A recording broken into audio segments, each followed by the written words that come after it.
Hello, if you want to watch exclusive lemon content on What If Naruto, then go to my Boosty. The first link in the description here contains such hot stories for adults, such as What If Naruto was a daddy for Sarada, or Kushina and Mikoto vulgar Naruto mommies. Follow the link and enjoy. I'm waiting for you.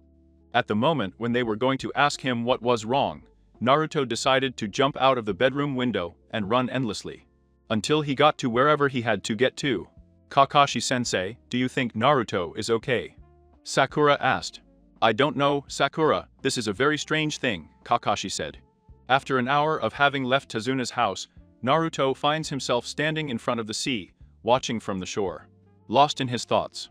Look at the back there. Naruto raised his head quickly, looking for where that voice came from. Come into your mind, just focus on my voice. Naruto felt that when he heard that. Distrustful, but decided to do as the voice told him, thus relaxing, and suddenly felt a pull. When he opened his eyes, he found himself in a sewer in front of a huge door, which had a paper that said seal.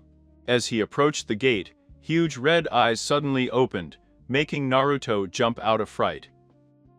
Ha ha ha, wow, my jailer decided to trust me, said the voice coming from the other side of the fence. Who are you? Naruto said. I am the one who made your life a garbage. Because of me you were treated like scum in your own village. Then you're the nine-tailed fox, aren't you? Naruto asked with some fear. That's right, brat, I am the Kyuubi, the strongest of the 9 Viges. Wow, I didn't expect to be able to talk to you, I just thought that what Mitsuki's traitor told me was a lie. But as far as I see it's true, Naruto said. Ha, I only decided to talk to you because you haven't decided to visit the birthplace of your ancestors, the Kyuubi said. What do you mean, the birthplace of my ancestors? Look to the end of the sea, as far as your eyesight reaches, you will see some huge whirlpools, it is. That is the protection of Uzusio Gakure, the land of whirlpools, place where the great and powerful Uzumaki clan lived. Before being eradicated in World War II, the Kyuubi said. Kla. Uzumaki clan, so I belong to a clan. Naruto asked. That's right, Gaki, you're Naruto Uzumaki, son of Kushina Uzumaki, the bloody fan of Konoha, heiress of the Uzumaki clan. And son of Minato, Namikaze, the yellow flash of Konoha, or as you know him, the Karto Okage your idol, the Kyuubi told him. Naruto was shocked to finally find out who his parents were, he didn't know how to process this. Look, Gaki, with the strength you have right now, I don't think you can reach that great country. I recommend that you return with your team, train yourself to exhaustion, and when you return to your village, look for your parents' house. There he talks about things that might be useful to you, the Kyuubi said. Naruto just nodded and thanked the Kyuubi as well. And deciding to leave his mental space. Something tells me that you are the boy from the prefecture, that Rikudo Sennin said, the Kyuubi thought. Naruto, when he opened his eyes, decided to pay attention to what the Kyuubi had told him, so he focused his gaze as far as he could see. Thus noticing the swirls that the Kyuubi had told him. He had said, I'll come back when I'm stronger, Naruto said. After a few more hours after having been at the seashore, Naruto returned to Tazuna's house. Meeting with his team and the owners of the house. Everyone was intrigued to see that Naruto had a focusing look, so Sakura decided to speak up. Naruto, are you okay? Yes, Sakura-chan, I'm fine. I just need to talk to Kakashi-sensei, and one moment. Naruto said as he climbed the stairs to reach Kakashi's room. Upon entering the room, Naruto stared at Kakashi, which while resting he felt Naruto's gaze and presence, thus waking up and focusing his gaze on Naruto. Is something wrong, Naruto? Kakashi asked. Why didn't you ever tell me anything, Kakashi-sensei? Naruto asked. Kakashi, hearing that, felt that the upcoming talk was going to be very important, so as he could, he put up a barrier of silence. And tried to sit on his bed rest. What did I never tell you, Naruto? Kakashi asked him. I always knew that you were the Ambu that always took care of me as a child, and I know that you knew my parents. Kakashi upon hearing that opened his only visible eye with much astonishment. No. Don't tell me you know who they are, Kakashi asks. Yes, I know, the Kyuubi told me, besides that I found out where my clan lived, and I know that my mother was the heir of that clan. So that makes me the heir of the Uzumaki clan, besides that my father was the 4th Hokage, who sealed the Kyuubi in me. I just want explanations, Kakashi-sensei, Naruto said. Kakashi, upon hearing everything Naruto just said to him, could only sigh and tell. I'm sorry, Naruto, for never telling you anything, but your parents had many enemies, so for your sake. And so that you could live without any risk that Iwagakuro or Kumogakure will try to kill you. Besides that your father left speculated in a will that's said to be told the truth when you become Chunin, or when you are strong enough to protect yourself by yourself. Naruto would be more relieved to know everything. All that, so I would tell him. When I return to the village, I will ask Okage Iji to give me my inheritance. Thus leaving Kakashi's room. Kakashi, upon seeing Naruto leave, would let out a deep sigh and proceed to summon Pakken his ninja dog. What do you need, Kakashi? Pakken said. Kakashi would be writing a scroll, and he would say to Oka-en, I need you to take this message to Okage-sama. And tell him that Naruto knows the truth. Pakken would just nod and take the scroll from Kakashi's hand, and disappear from there. This is going to get very exciting, Kakashi said with a smirk under his mask. The mission to the Land of the Waves had ended as it was in the canon. Team 7 was entering the gates of Konoha. At that moment Kakashi fired his team, but he would see that only Sasuke and Sakura would leave, leaving only Kakashi and Naruto. Why haven't you left yet, Naruto? Kakashi asked. I have things to talk about with Okage Gigi. I need answers, and make my life can change from today on, Naruto said. Kakashi would only nod as he walked towards the Okage Tower with Naruto by his side. A few minutes later, go ahead, said a voice coming from the room that Naruto and Kakashi had in front of them. Upon hearing the authorization, the two would enter the office of the Okage. Who would be surprised to see the Naruto already knowing the reason why he was in his office? Oh wow, I see that they finally arrived, and well, how did the mission go? Asked the third Kage Irizen Sarutobi. The mission was a success, Okage-sama. Everything went perfectly, although I feel like Naruto has a lot of things he wants to ask, Kakashi said. Irizen would let out a sigh and start making some hand signals. His ambushes seeing that decided to leave the room, leaving only him, Jounin, Genin, and Okage. After raising a barrier of silence, the Okage would ask, well, Naruto-kun, what is it that you want to ask? Naruto would be quiet for a few minutes, so that his first question would be said right away. Did they leave me anything? This question would surprise the Sandaime, but he would answer. That's right, Naruto-kun, they left you some scrolls that I have right here, Sarutobi said, pulling two scrolls out of a drawer of his desk. These are letters that were left for you, and I imagine that in them you must do. Having left some things sealed in them, in order to open them, you need to pour some of your blood on the seals. Naruto would walk over and take the scrolls from the Sandaime's hand, telling himself that he would read them in his apartment. Do you have any other questions, Naruto-kun? Sandaime asked. No, Keiiji, Kakashi-sensei did me the favor of telling me the reasons why you kept this from me, and I understand. You were just following his last request from my father, Naruto said. I'm glad to see that knowing all this has made you mature, Naruto-kun, but I recommend you to keep training, get stronger too, so that everyone knows who you really are, said the Okage. Oh, Okage Gigi, surpass my father, be sure I will protect you. Well, you can leave, and I look forward to seeing your improvements. So Naruto would leave the office heading to his apartment. A few minutes later, Naruto was already sitting on his bed, thinking that was what his parents had to tell him in those letters. Gathering up his courage, he grabbed one of the scrolls, which had red edges on the corners. Proceeding to bite his finger to get out some blood, he would pass it over the seal. This would cause the scroll to be opened most Andronel. The content of it. Dear Naruto, if you are reading this, it means that they die by bringing you into the world, or for some other reason. The truth is, I made this card since I found out that you were growing in my womb, and since I was the Kyuubi Hinchiriki. I felt that something bad would happen, that's why I decided to make this card. It hurts me just to think what you will go through growing up without me, my child. The most I would like is to be able to watch you grow, to be able to see how you become a great shinobi. I want you to live happily, no matter what. I know that if I die and the Kyuubi breaks free, I know that they will use you to keep him at bay. Since you are the only one who will be able to do it, my heart hurts to know that it is most likely that it would happen. I just want your heart to be filled with love. It is what will help you carry that huge burden to the garter. Get someone who loves you for who you are, who doesn't make you change the way you are, and by the way, ha ha ha. Let her be like your mother, let her be beautiful, And with a strong character so you don't do some stupid thing. Well, I also want you to stay away from the 3 prohibitions, girls. 1 is alcohol. I don't want you to consume it until you come of age, and always with measure, never overdo it. The 2nd is women. I don't want you to be a pervert and womanizer, and if at any time you meet Hiraya, or as I used to say Erosanin, well, if you meet him, don't take his advice, just take his ninja teachings. He's a good shinobi, but he's a pervert and good. The 3rd one is money. Never spend your money on meaningless things.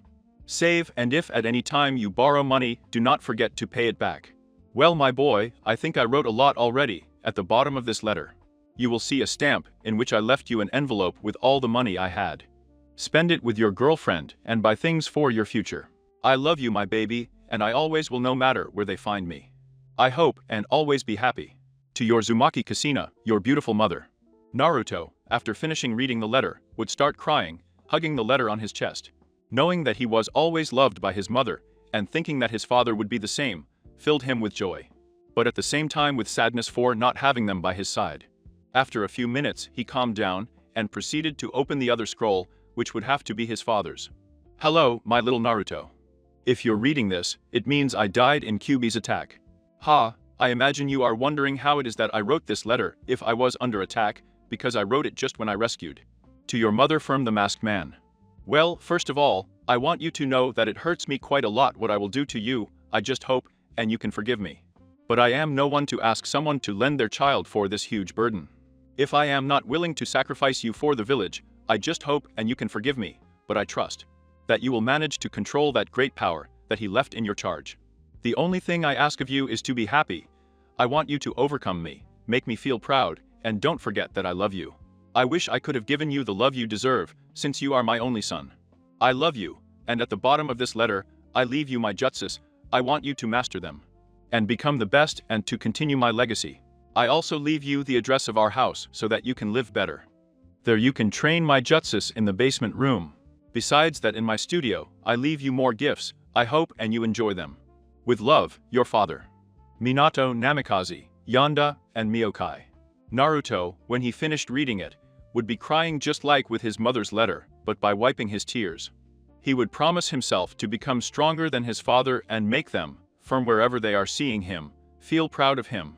After reading his parents' letters, Naruto decided to stand up and run out of his apartment to head to his parents' house.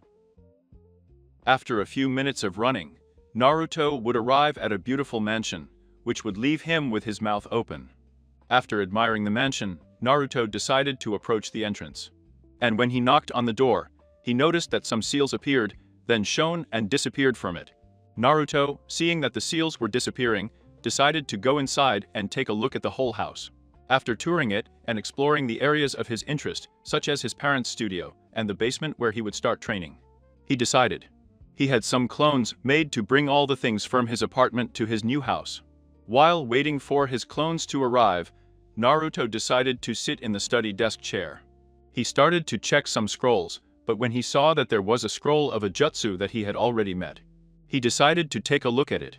After finishing reading the scroll, Naruto would be surprised. Wow, I didn't know that the Kajibun Sin makes the creator get the memories of his clones, Naruto said. Then I might be able to get some head start on this. I jump in time. Naruto was walking next to Sakura. The two were on their way to Ishirakuraman, but just before they arrived, Naruto would notice that a square rock was following them. Get out of there, Konohamaru, that costume won't do you any good. As effective as ever, boss. I'm surprised you always find me out, Kono said. Amaru leaving with 2 other children from the box. Here all this part would be the same as the canon. Naruto would hear how Konohamaru was complaining, screaming to be put down. So Naruto would decide to surprise a little whoever is bothering Konohamaru, disappearing in a cloud of smoke. When Kanguro was about to hit Konohamaru, he suddenly felt something cold on his neck, thus lowering his gaze, and seeing a cradle and recharge next to his jugular. Tamari would be shocked to see Naruto behind Kanguro, who never noticed his presence. If you don't want to die right here, I recommend you go down to him. Sandame's grandson, Naruto said. Kankuro, upon hearing Naruto's cold voice and seeing out of the corner of his eye Naruto's cold blue eyes, would make him swallow and release Konohamaru. Tamari couldn't believe what that boy had done. She fixed her gaze on him to see if she could detect a form of hesitation. But the only thing he found was a light layer of chakra covering Naruto. Naruto, seeing that he let go of Konohamaru, would turn his gaze to the tree next to him, and noticed that Sasuke and another boy were in it. "That redhead is coming with you," Naruto said. Kankuro and Tamari. And they would be surprised to see that Naruto detected Gaara, which even they hadn't. "Who are you?" Naruto said, focusing his gaze on the tree. Sasuke would be surprised to see the boy who was practically next to him, since he hadn't even noticed him. "My name is Sabaku no Gaara, may I know yours?" Uzumaki, Naruto said without taking his eyes off him. "Kankuro, you are a nuisance to our village, let's go," Gaara said. Her brothers would only nod and turn around to lengthen, but at that moment Tamari would turn to see Naruto, but without her noticing. Her body moves on its own, taking her in front of Naruto. "I'm intrigued by Uzumaki, Naruto, I'll be watching you," Tamari said, whispering in his ear. Naruto would just blush and stand there, watching Tamari walk away. Sakura would get close to Naruto, which was all this that just happened. Sakura asked, "I don't know, Sakura, I don't know, but I know it has to do with what Kakashi-sensei wants to tell us later." An hour later, Team 7 would be gathered on a bridge. The three of them would be waiting for Kakashi. A few minutes later, Kakashi had arrived. "Hey guys, how are you doing?" Kakashi said. "Get straight to the point, Kakashi-sensei. I have things to do and I need to train," Naruto said. "Well, okay, you have to take these records, and before you ask, those sheets are for you to do the Chunin exams. If one of you does not participate, the extra ones will not be able to, since these exams are in a team." The boys would just nod as they had their gaze on the leaves. "Okay, get ready and train. In 3 days report to the academy in room 301, see you guys," Kakashi said, and then disappear. From now on everything happens in the same way of the canon, and I don't put Naruto workouts, because it makes me the boring goo to write it XD. After finishing the preliminaries of the Chunin exams, Naruto would fall into his bed due to tiredness. But before sleeping it was decided to make some clones, and I told them, "Half of you to the potato studio, I need you to study Fuinjutsu, we need to have that stamp ready for finals. And the other half of you to train those two jutsus, you know what to do, I don't need to give you any more explanations." All his clones would nod and run to every part that the original told them. The next morning, Naruto had left his house, leaving many more clones improving in Fujutsu, and others improving their father's techniques.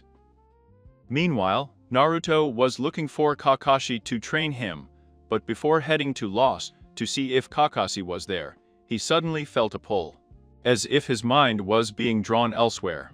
So he decided to climb on the roof of a house next to him and sit in a meditative pose.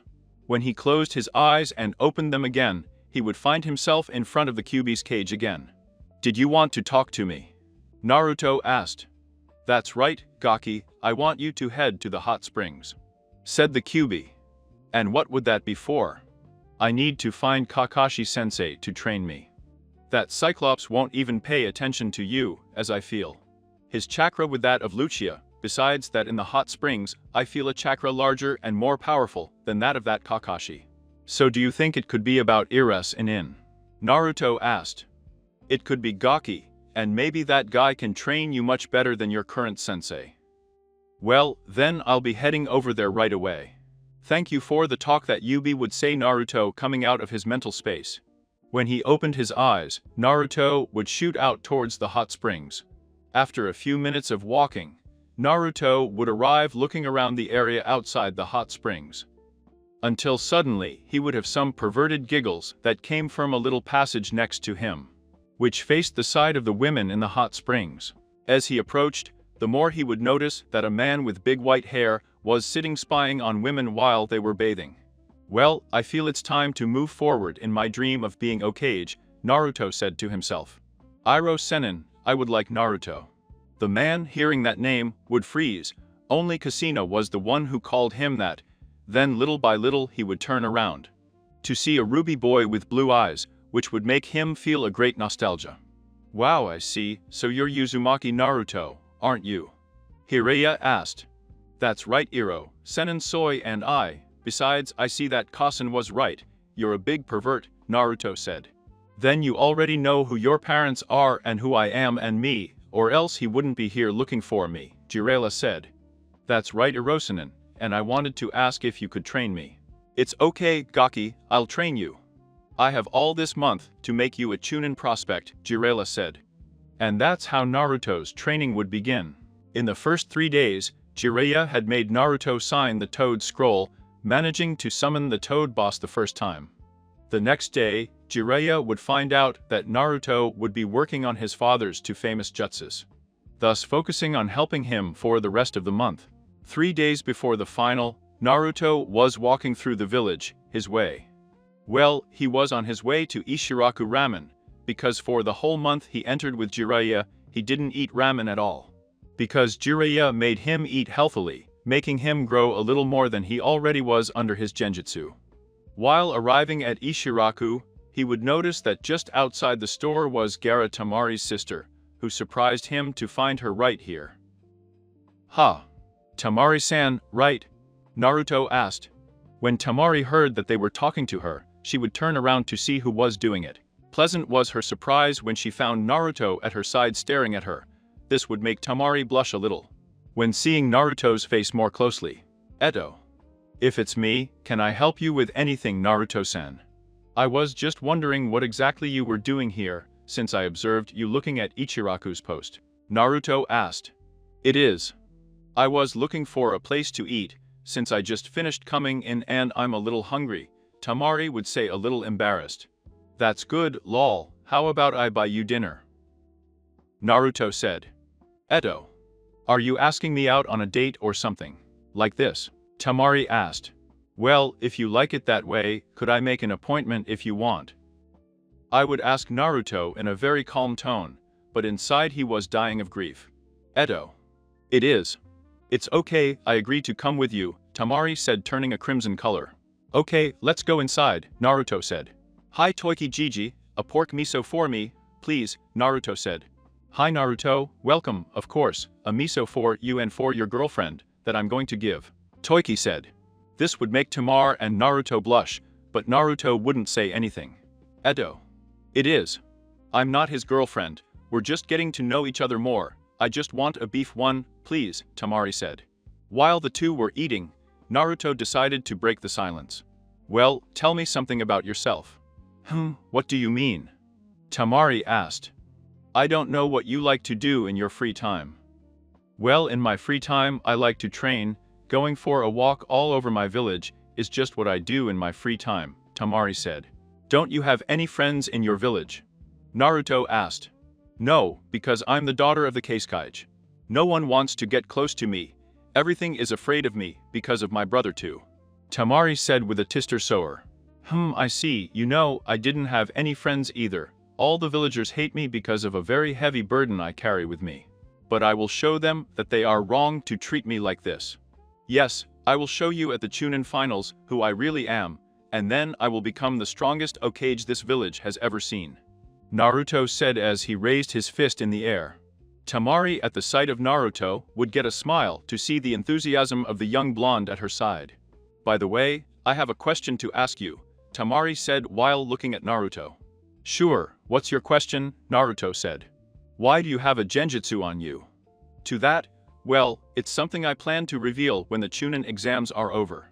I used to wear it only to hide my new clothes, but now I do too. I occupy it in my hair, ha ha ha ha, Naruto said. "Or I see, then it's a surprise for Chunin finals," Tamari asked. "Yes, I want to leave everyone with their mouth open, although I know that many will feel bad to treat me like this," Naruto said. "Well, I look forward to watching it, and see if it's amazing how. You say, I have to go Naruto-san, I have a good time in your company, have a nice evening," Tamari would say as she stood up and gave Naruto a little kiss on the cheek. "Thanks for dinner." When Tamari left Ishiraku, he would leave for his hotel with a big blush on his face because of what he did. While in Ishiraku, Naruto would be stunned with a hand on his cheek, looking where Tamari had gone. "Wow, I see that young lady likes you," said there to my stop at the entrance of the business. "Do you believe Meneken there?" "Yes, I can see it myself as a woman, that you have left a good impression on that beautiful girl. I hope to see her again soon, Naruto said with a smile. The Chunin Grand Final has finally arrived. The Konoha Stadium would begin to fill up with villagers and shinobi. While the participants arrived, Naruto was sitting on the roof of the stadium stands, waiting for the moment for your grand entrance. Hey Gaki, I would say Kyuubi's voice in Naruto's head. Do you know that that redhead in the sand is Ichiba's Hinchiriki? Asked the fox. I didn't know that, Kyuubi, but from what I can see from the way he behaves, he's kind of unstable. That's right, Gaki. I'm surprised to see that you're not the same silly kid from a few months ago anymore. I recommend that you make a plan without is that you have to fight with him, the Kyuubi said. I will, if I have to fight with him, I will use the seal that Orochimaru Timi used on me. Attention, test takers. Chunin, present yourselves in the center of the arena. Naruto, hearing that, would stand up, with a serious look. Well, it's time to show who I really am. Well, I submit my name to Genma Shiranui, and I will be the supervisor of the Chunin finals. Before we start, I will tell you to do your best, and show your strategies and courage so that you can be promoted to Chunin. It is not necessary to win, just give your best. Well, having said that, we will go through the roll call to ensure that all the participants of this phase are present. This is how all the participants of the final phase will be named, which are the same as the canon. Here the Uchiha peels her XD. The moment they named Naruto, they would realize that he would be gone, and the moment Gemma was going to disqualify him. A Kuna and three-pointed would fall right next to Shikamaru. Everyone in the stands at the sight of that Kuna, and they would be shocked, even those who had known more closely the ninja who occupied that kunai. In the cage box, Sarutobi and the Orochimaru cage would be surprised to see said kunai. Mind of Sarutobi, so you finally mastered it, Naruto-kun. In the sand, the Jennies would be looking at that kunai without knowing why it had such a weird shape, but everyone would be more surprised to see a yellow flash. And suddenly see a blonde guy holding said kunai in a crouching position. The Jennings would be looking at that kunai without knowing why it had such a strange shape, but everyone would be more surprised to see a yellow flash and suddenly see a blonde boy holding said cradle and in a crouching position. Everyone would be surprised and even more so to see that the young man was wearing the legendary cape of Yonda and Miokai.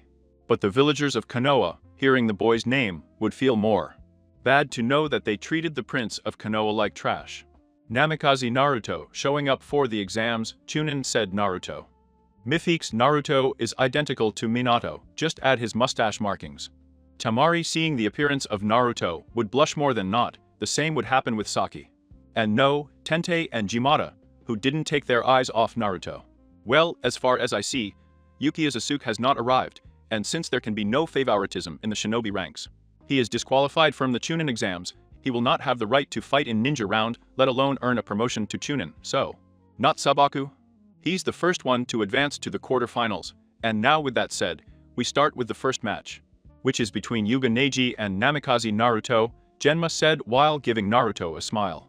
The villagers would be furious because of Sasuke's expulsion, but seeing that the heir of the Yondaime was the first, they calmed down in fighting, as they wanted to see how good the last Namikaze was.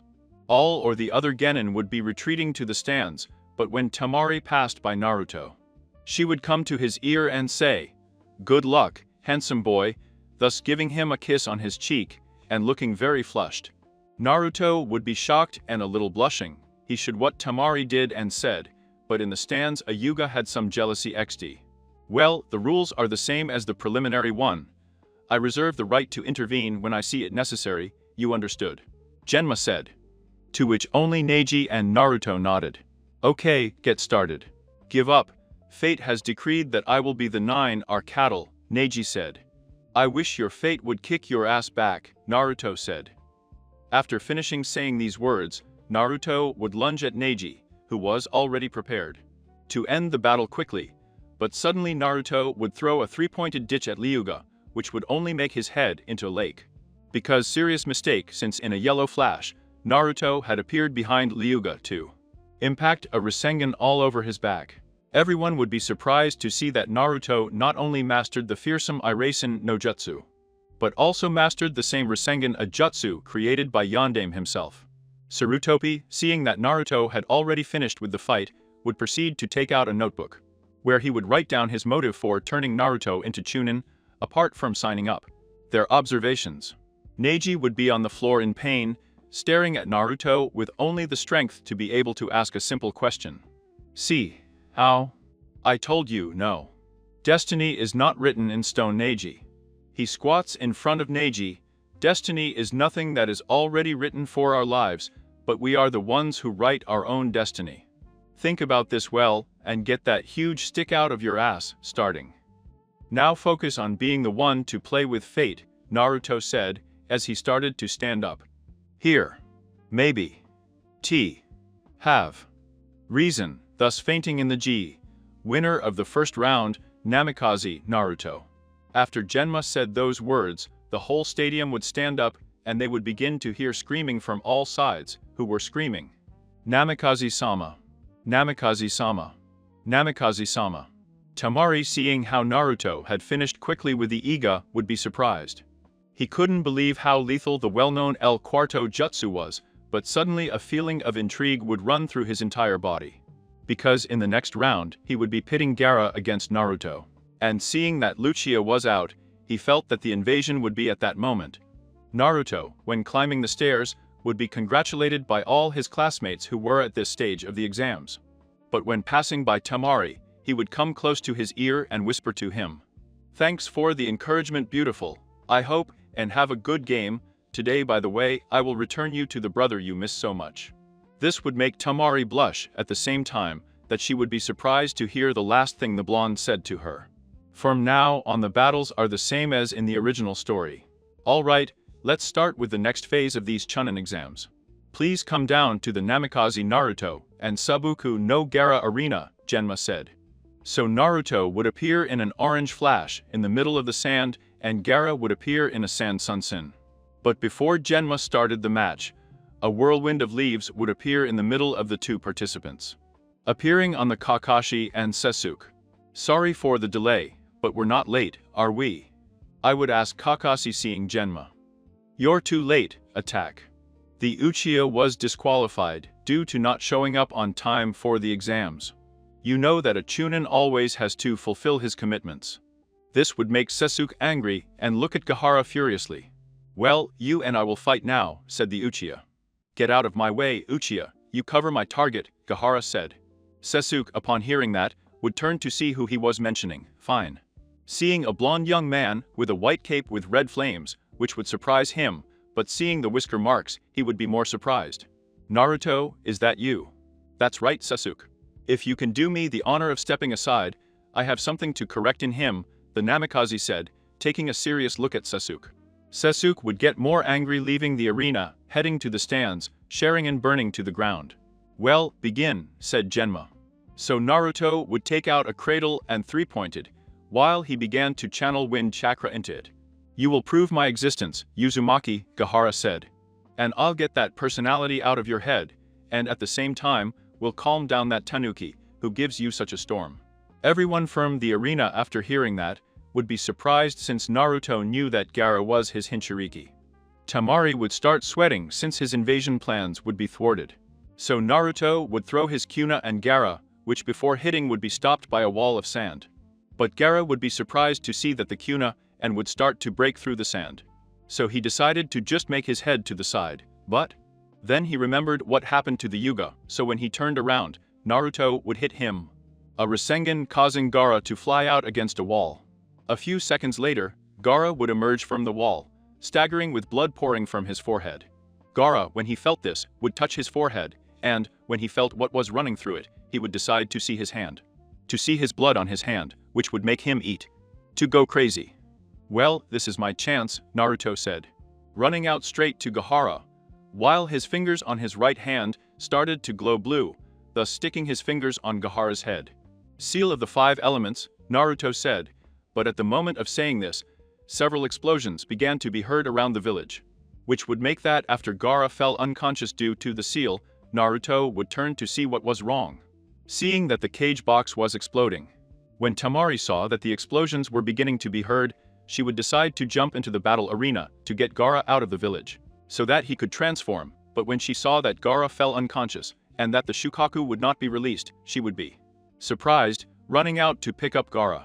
Upon arriving at the arena, she would take Gaara, and be about to leave before being stopped by the blonde, who, without anyone noticing, would put a piece of paper in her hand, and then release her due to an attack she received from Kankuro, which Tamari would take advantage of to leave the stadium, followed by Kankuro. Naruto, seeing that they were leaving, would come out for them, but would be stopped by Jiraiya, who had already finished with some invading ninjas on the way to the stadium. "Hey, I need your help here," the Sannin would say. Naruto's friends had already left the genjutsu that had been thrown at everyone on the stands. Everyone would be thinking what was going on, but when they turned to the arena, they would be surprised to see one of the legendary Sannin talking to Naruto. "What do you need, Jiraiya-sensei?" Naruto asked. "I need you to take me to Saruto and Sensei, he needs my help," the Sannin said. To which Naruto would only take him by the shoulder so that the two of them would disappear in an orange lightning bolt. With the Hokage, he was in trouble because of his age. Just when Orochimaru was about to attack the Sandami, a yellow flash would appear next to the Sandame, and at the same time, Orochimaru would fly out due to a strong blow from Jiraiya, who would be standing right next to Sarutobi. Well, I'll put this fight aside for a moment. With the Sabaku brothers, she would find herself in a safe place with Kankuro by her side. Today Tamari, why hasn't Gaara transformed if he's unconscious? Kankuro asked. I don't know, Kankuro. That blonde kid must have done something to him, but suddenly he felt something in his hand. When he opened it, he saw a note which he decided to open. I know you may be wondering why the Ichibi doesn't get free from inside your brother. Well, I'll tell you that I put a seal on him, which doesn't allow the influence of the Shukaku to affect Gaara.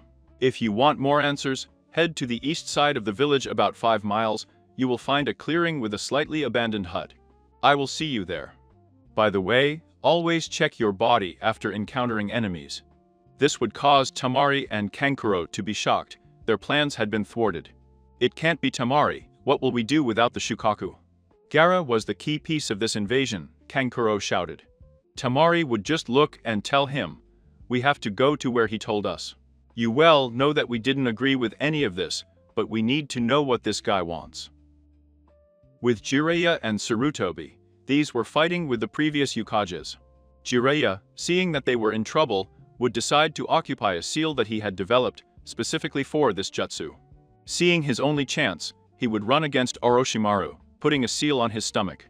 This would surprise Orochimaru since Hirai had already taken him by surprise, but he would suddenly feel that his chakra was draining a little. And when he looked in front, he would see how the revived Hokages were crumbling little by little.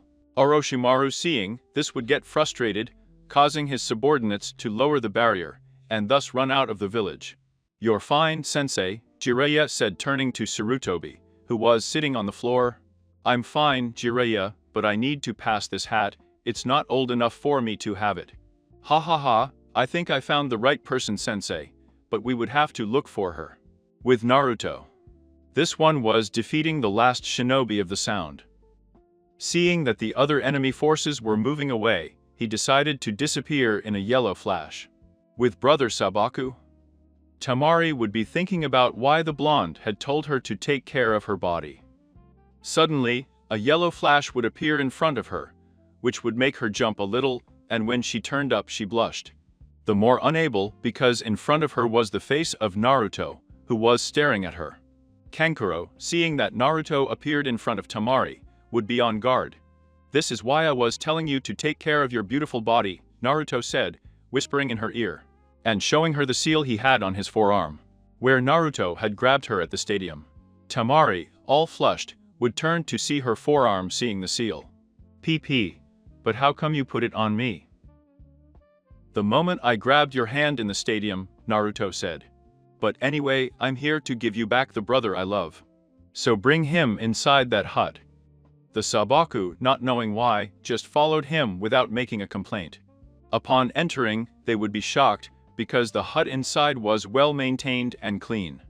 But what would surprise them is that on the wall of the house, which faced the door, they would see a photo of the room and a very beautiful redhead. Really? Are you? Son of the Yonda and Miokai? Kankuro asked without taking his eyes off the photo. Yes, for some reason I have her cape and her hair, don't you think? But well, put Gaara here. In this bed, and I'll get to work. What are you going to do? Tamari said with some fear. I'll just fix his seal, and then you guys will have your brother back, the blonde said. Tamari, hearing that, would feel her heart start beating a little fast, which would make her run and leave Gaara on the bed. To then leave the room, leaving the blonde alone. Naruto would undress Gaara and begin to thread some seals on her body, and some that seemed as if they were some roads, which passed from Gaara's head to his stomach. After about half an hour of painting the stamps, Naruto would start doing hand poses and say, Furinjutsu Uzumaki-style demonic transfer stamp. When he finished saying this, he would touch Gaara's head, causing him to start screaming, while a large red color began to pass through the path-like seals until it reached Gaara's stomach. Tamari and Kankuro would run to get to the room, where the blonde and the redhead were suddenly entering the plane. And seeing what was happening would leave them in shock. By the time Naruto finished, he would be a little tired, and he would turn to see the Sabuko. He's ready, Naruto said. He will finally be able to sleep and have a normal life. After finishing saying this, Tamari would run and throw herself into Naruto's arms while crying and saying thank you repeatedly. Kankuro would be dressing Gaara so he could go to Suna, but when he turned around, he would be surprised. Tamari kept crying in Naruto's arms, who only told her that it was nothing, but the moment they separated, Tamari would give the blonde a big and beautiful kiss, which would only reciprocate and bring her closer to him, taking Tamari by her waist, while she had her hands on her neck. Kankuro was speechless. He couldn't believe his sister would do that. Well, he knew that she was cheerful and very grateful to the blonde, but I never expect this. Kef. Well, it's not that I want to disturb this beautiful moment, but we have to get out of here, Tamari. Tamari and Naruto would separate very quickly, blushing, and with their hearts beating at 1,000. Hey, it's okay, kangaroo. Let's go now, Tamari said, all blushing. 50, I wish you luck, guys. I hope to see you soon, the blonde said as he disappeared in a yellow flash. Goodbye, Namikaze Naruto, Tamari said with a goofy smile, a huge blush. Red, and all this while touching her lips. After the failed invasion of Suna and Otto, the village of the Leaf would begin with its repair. While the Okage, who was in his office, felt happy because without Naruto's help Jiraiya would not have been able to help him in combat. And maybe just now, it would be 3 meters below ground. After looking at his notebook for a long time, he decided to finish with what he had in it. Ambo. And Ambo knelt in front of the Okage, waiting for his orders. I want you to call a council meeting in about 5,000. So the Ambo disappearing. The Okage got up and started walking towards the meeting room. When he arrived, he would take a seat in his corresponding place, watching as all the councillors arrived at the meeting. Well, they're all here now. First of all, I want us to talk about the candidates for promotion to Chu. With Naruto? This one was at Ichiraku's ramen stand, destroying all the bowls that were put in front of him. But suddenly, some voices coming from outside the premises would make him stop his ramen massacre. Oishikamaru, Choji, what are you guys doing? Hi Naruto, we were just walking, seeing what to eat. So the two friends of the blonde would pass to Ichiraku and take a place next to the blonde. Oishika, do you think that due to the invasion, the promotions to Chunin will be cancelled? Asked the blonde. I don't know, Naruto would be very troublesome to me. They promoted Chunin, he said in Nara. But before they could continue their conversation, an Ambo would appear behind them. Uzumaki and Nara, the Okage needs your presence in his office, the Ambo said. Then he'll disappear from the place. Ah, how troublesome, you had to open your mouth, blonde. Ha, I'm sorry, Shika. I really didn't expect this, but let's go see what the old man wants. 10 minutes later, Okage Tower. You sent for us, Gigi, Naruto said as he walked into the Okage's office, followed by the lazy Sonara. I'm glad you're here, Naruto. Kun, Shikamaru-kun, have a seat. I need to talk to you guys about something. So the two genin would do what the Sandame told him. Well, first of all, I want to congratulate you on your performance in the Chunin exams, and what you did in the invasion. So Narasakamaru and Uzumaki Naruto, I the Sandame Okage of Kanawagakure no Sato, declared you official. Chunin de la Aldi, I hope and carry the name of our village on the top, and be willing to give your life for it. The Sandame said, at the same time extending them a Chunin vest. Naruto would start crying from the emotion, accepting everything that Sarutobi had told them, thus taking off his father's cape to put on his Chunin vest and then putting the cape back on. Here, I want to know if you want me to change Naruto's cape for a future. If so, leave a comment. The nothing would just give a troublesome, and Tamiya the vest making a small bow and leaving the office. But when Naruto was about to leave, he would be stopped by Sarutobi. Naruto-kun, before you go, I want to give you your first mission as Chunin. What would that mission be, Gigi? Hirai, can you come in now please? So the aforementioned would enter through the window. Wow Gaki, congratulations on your promotion, and now that I see you in the Chunin uniform, you are a mini copy of your father. Jiraiya said, giving Naruto a big smile. Thank you Hirosen, and the truth is that I also trained very hard to be able to be like him. And I only hope to overcome it in the future, Naruto said with a small smile. Well, Naruto, with your mission being of that rank, you have to accompany Jiraiya to look for one of my former students. This is Tsunade Senhu, who will take my position as Hokage. Do you think you can with this mission? Take it for granted, Gigi, I'll bring her back even if she has to drag her old ass all the way here, Naruto said with a big smile. 2 days later, Naruto and Hirai were already entering a village about 10 miles from Konoha. Today Hirosen, how is this Tsunade? I think I have a picture of her.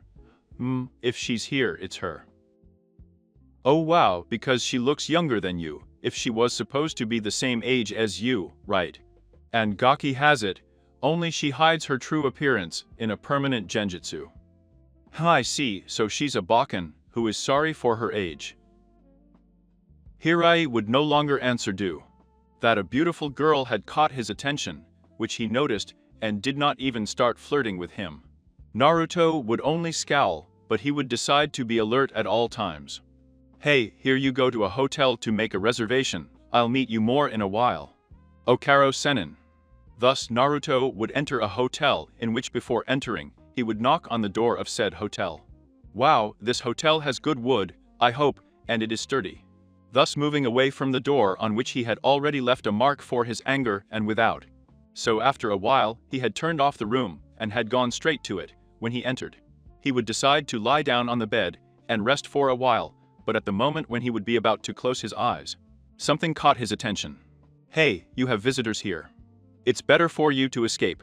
You're not ready to fight with them yet, the Kyuubi said. That's what I was thinking, Kyuubi, the blonde one said as he made a shadow clone, leaving it in place. While the original one grabbed all his stuff and disappeared in a yellow flash. Being at the entrance, he would decide to run to where he could feel Jiraiya's chakra. While with the Naruto clone, he was walking straight to the door as someone had started knocking.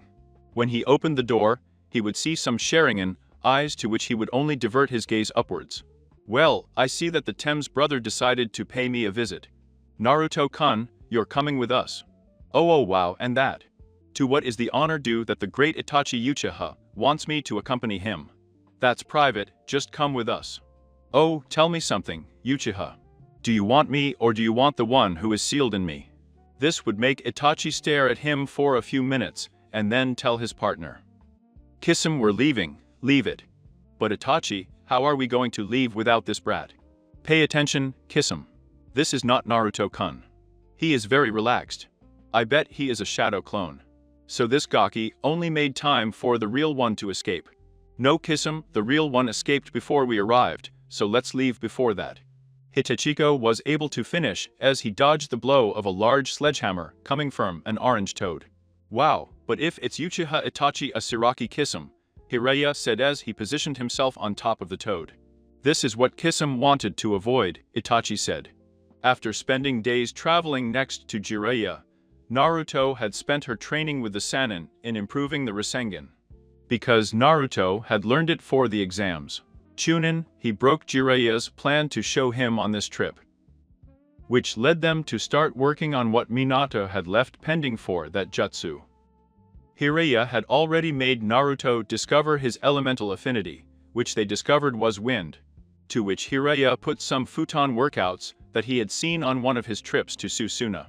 But what would surprise him the most is the fact to know that Naruto was not an idiot, but a prodigy disguised as an idiot.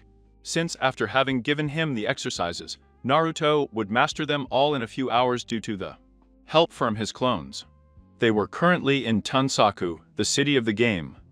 The two of them would be walking around looking for the legendary loser, but out of the corner of his eye, Hirai had already noticed Su drinking in a restaurant. "Hey, you're hungry here?" "Yes, Hiroshinen, we haven't eaten anything since we arrived in this village." "Okay, kid, let's go to that restaurant, let's see what dishes they serve." So the two of them would enter, but when they turned their gaze, Jiraiya would act surprised. "Tsunade? Jiraiya, what are you doing here, you old pervert?" "Well, I was on a trip with my new apprentice, and so we decided to stop by for lunch here." "Today, Hiroshinen, we're already going to eat, or what?" "So Hiroshinen, ha ha ha ha, that nickname suits you too well, Jiraiya. Take a seat, Gaki, and order something to eat. Everything would happen here in the canon way, except the Naruto combat. That's what I'm going to do XD." After having told Tsunade everything, and having Naruto challenge her for a combat. "Just one snot finger, just one finger is enough for me to win you over," Tsunade said. "Well, let's see if it's true," Bachin said. Naruto said in a mocking tone.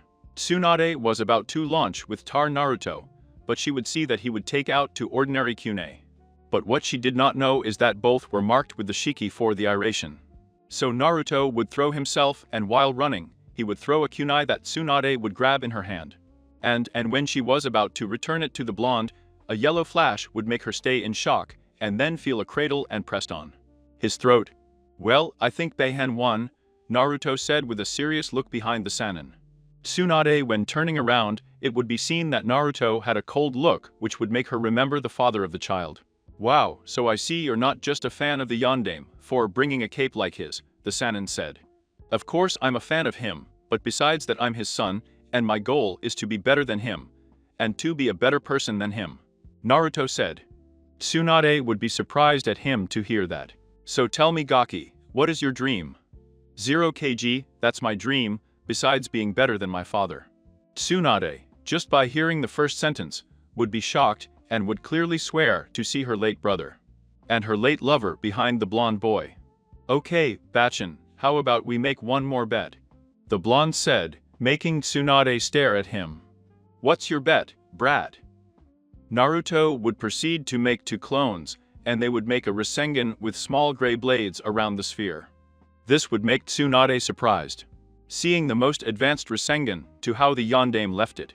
"As you can see, I'm already on my way to perfecting my father's jutsu, but I propose a deal if I manage to perfect it this week. You come with us to Konoha and take the hat from the old man's hands."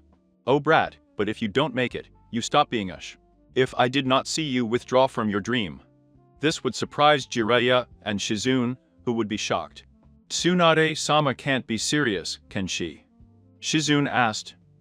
Shizune Nechen, "Don't worry, I know I'll make it, so then Bachin you accept. You have a snotty deal in a week. I'll see you at the meadow outside the city, and two up the ante if you win. I'll give you this necklace too." After that day, everything would be heavy for Naruto for the whole week. He would spend it training alone. He would have one day left to prove to Tsunade that he would manage to finish the jutsu. His progress was amazing.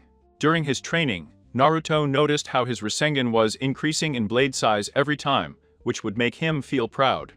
Also, something else that I would notice is that I no longer needed a clone to be able to form a normal Rasengan. But with the difference that the size was larger. Tsunade was drinking at the same restaurant where she met Jiraiya and Naruto, deep in her thoughts.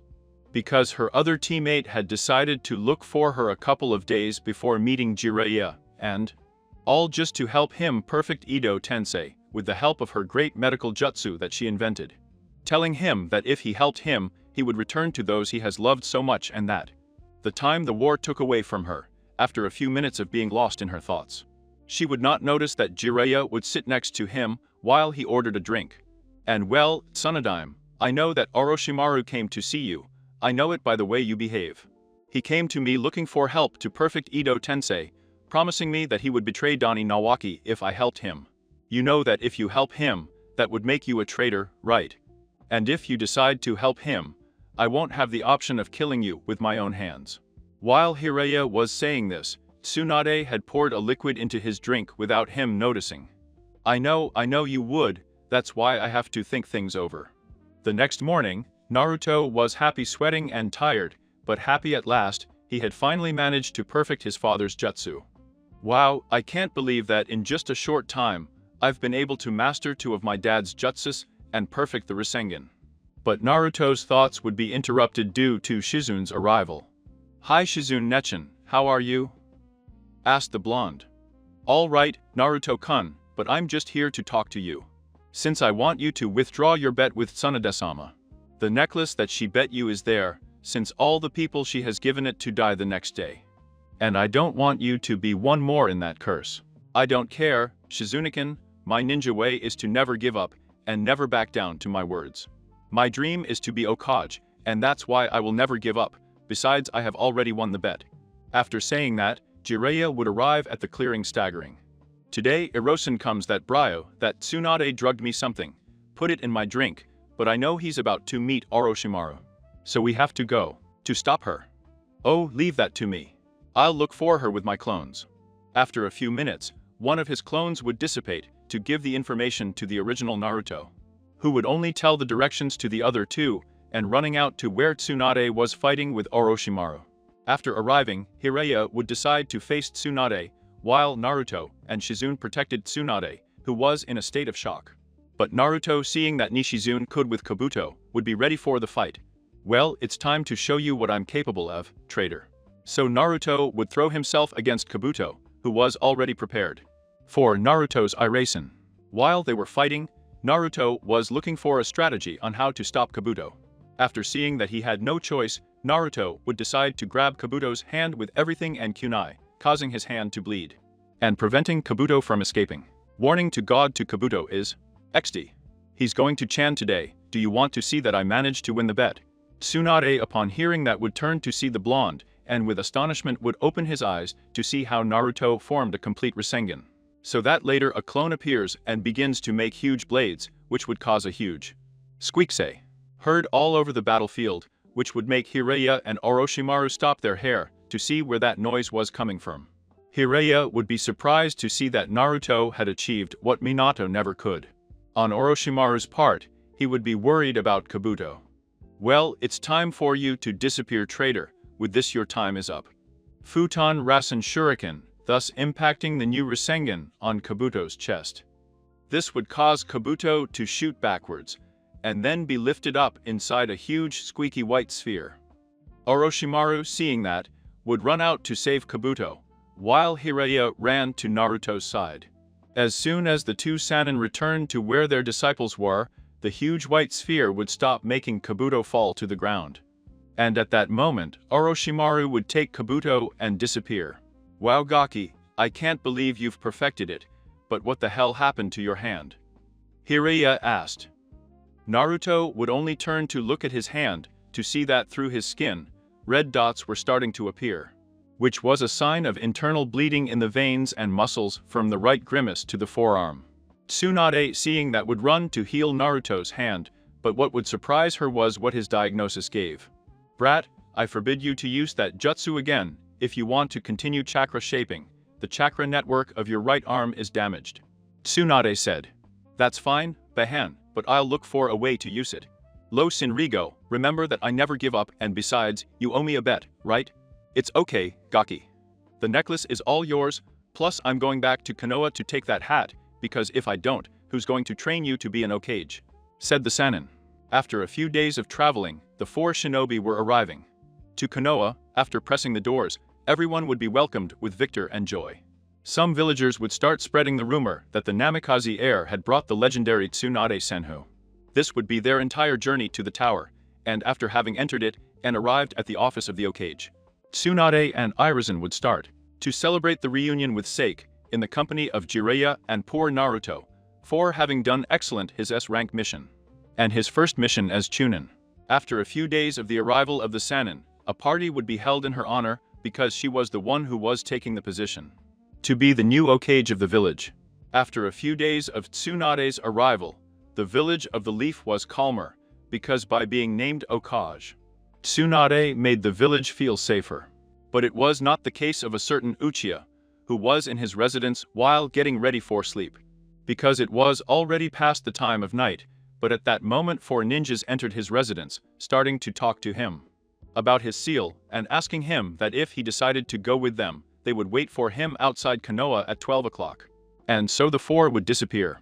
Arriving already at midnight, Sasuke was on his way to the gates from the village, but on his way he met Sakura, who cried to him and begged him not to leave. To which Sasuke only proceeded to faint her and leave the village. 600 AM, the chaos begins. At 6 o'clock in the morning, there was a Sakura crying and explaining everything to the Hokage, who said already, "Call your 2 recent Chunin to lead the rescue mission of Lucia." After half an hour of having summoned them, Naruto and Shikamaru were in the Hokage office, waiting for details of their mission.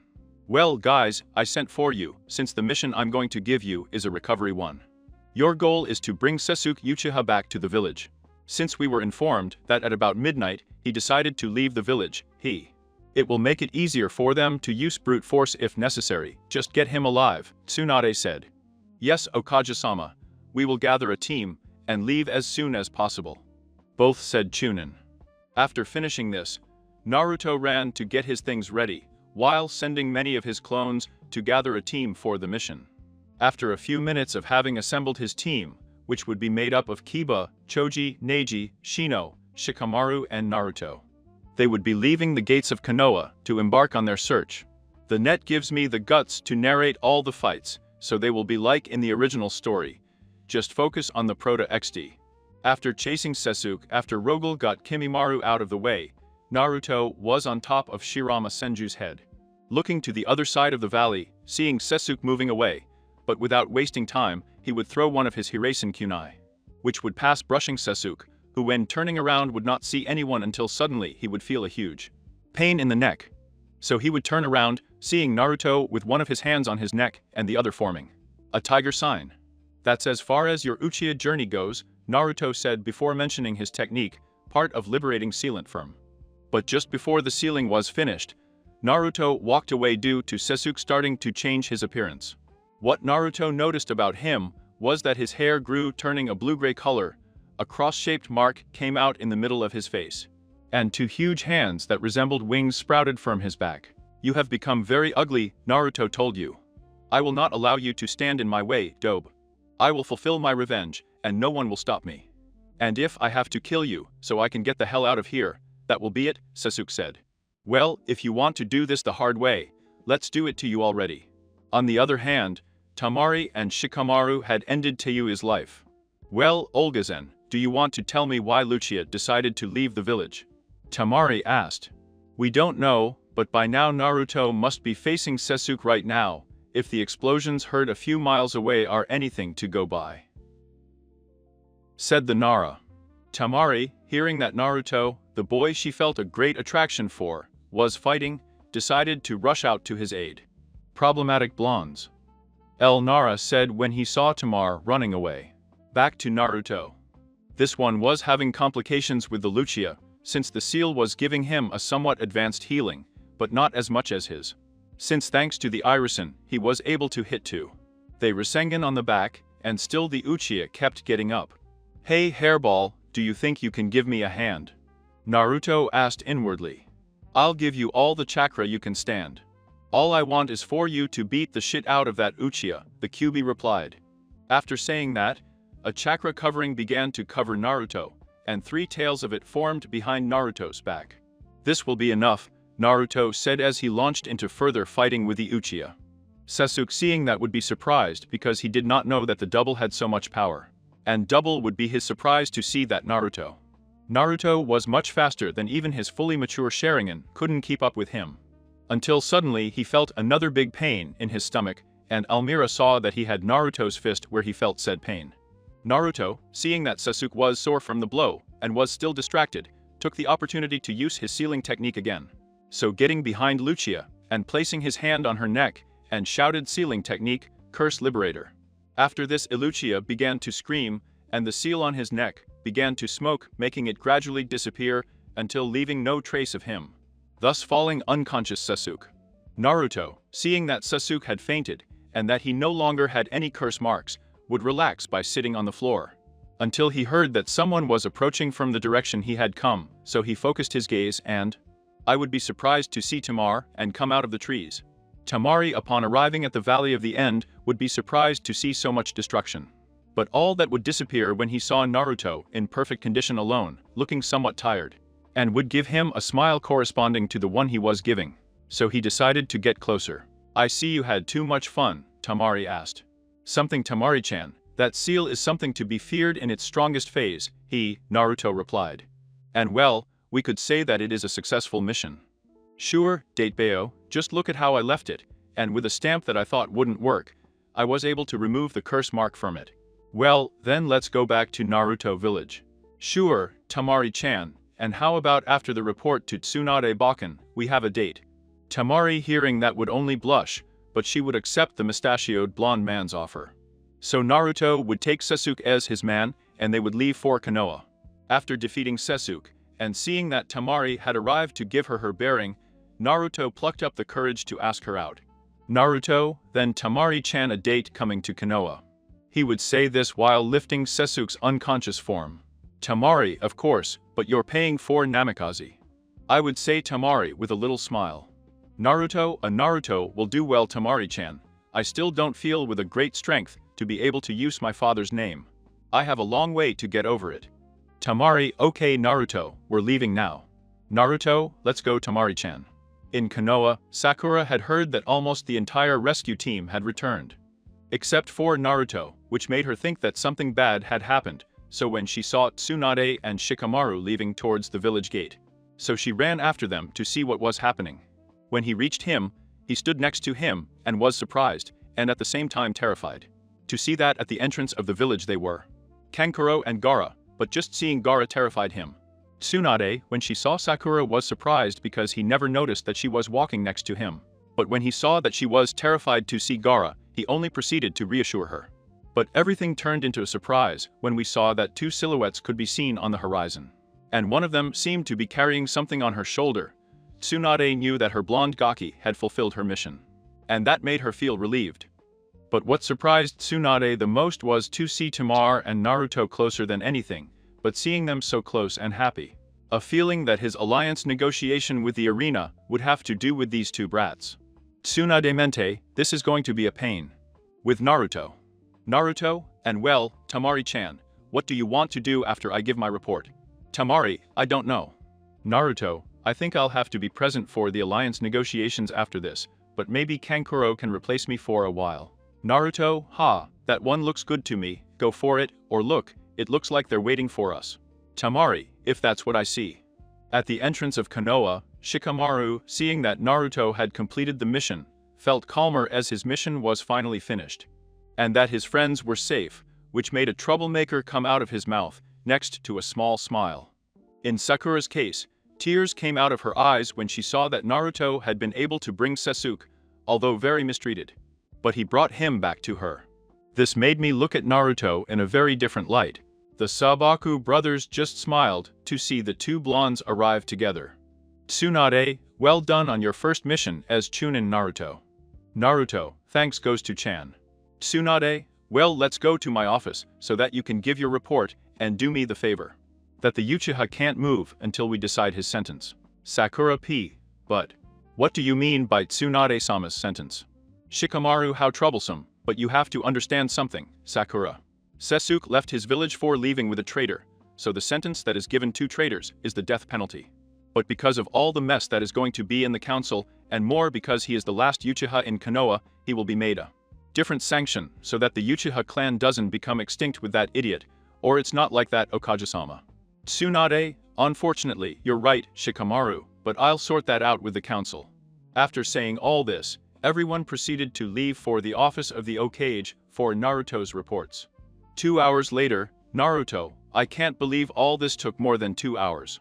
Tamari, you have to understand that Tsunade-sama wanted all the details of this mission. Naruto, you're right, Tamari-chan, but let's just forget about this. And how about we go to Ishiraku Ramen for that date we have pending? Tamari, of course, Mr. Romantic, let's go for that date, and I hope and be very good, Naruto will be the one who will protect you. After a few minutes of walking and talking about how their days have been since the last time they saw each other, they would arrive at Ishiraku Ramen. Naruto, and voila, this is it. Tamari, wow, I thought it was going to be bigger. Naruto, very beautiful after you, Naruto would say as he made way for Tamari. Tamari would blush and just proceed to pass by and take a seat on one of the stools for later. Then Naruto sits next to him. Okage Tower. Tsunade, alright Baki, since we're here, we can start with the negotiations of this alliance. Baki see Okage-sama, to that would have to wait for Tamar, and since she is a fundamental part of this alliance.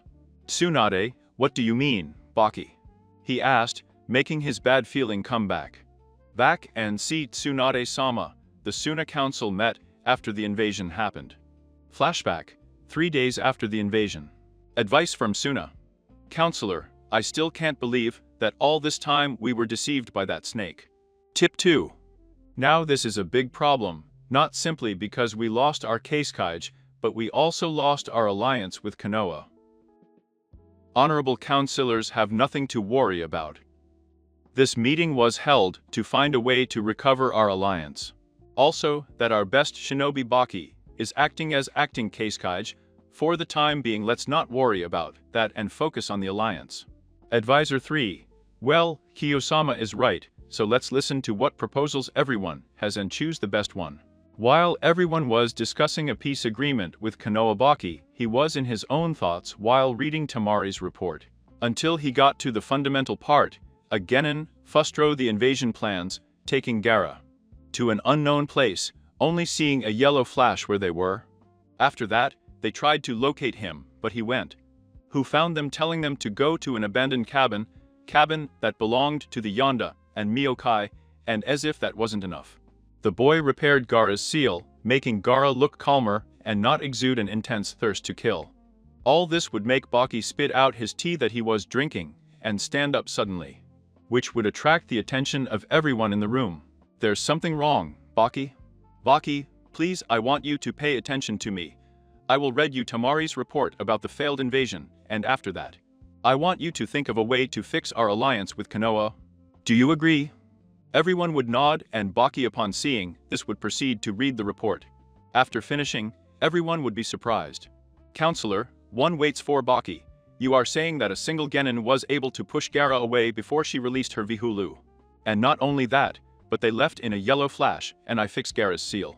Baki is thus esteemed counselor, and not only that, but during Chunnin's exams, the boy was revealed to be the only one and heir of Namikaze Minato, better known as the Yellow Lightning, or Yandame Okage.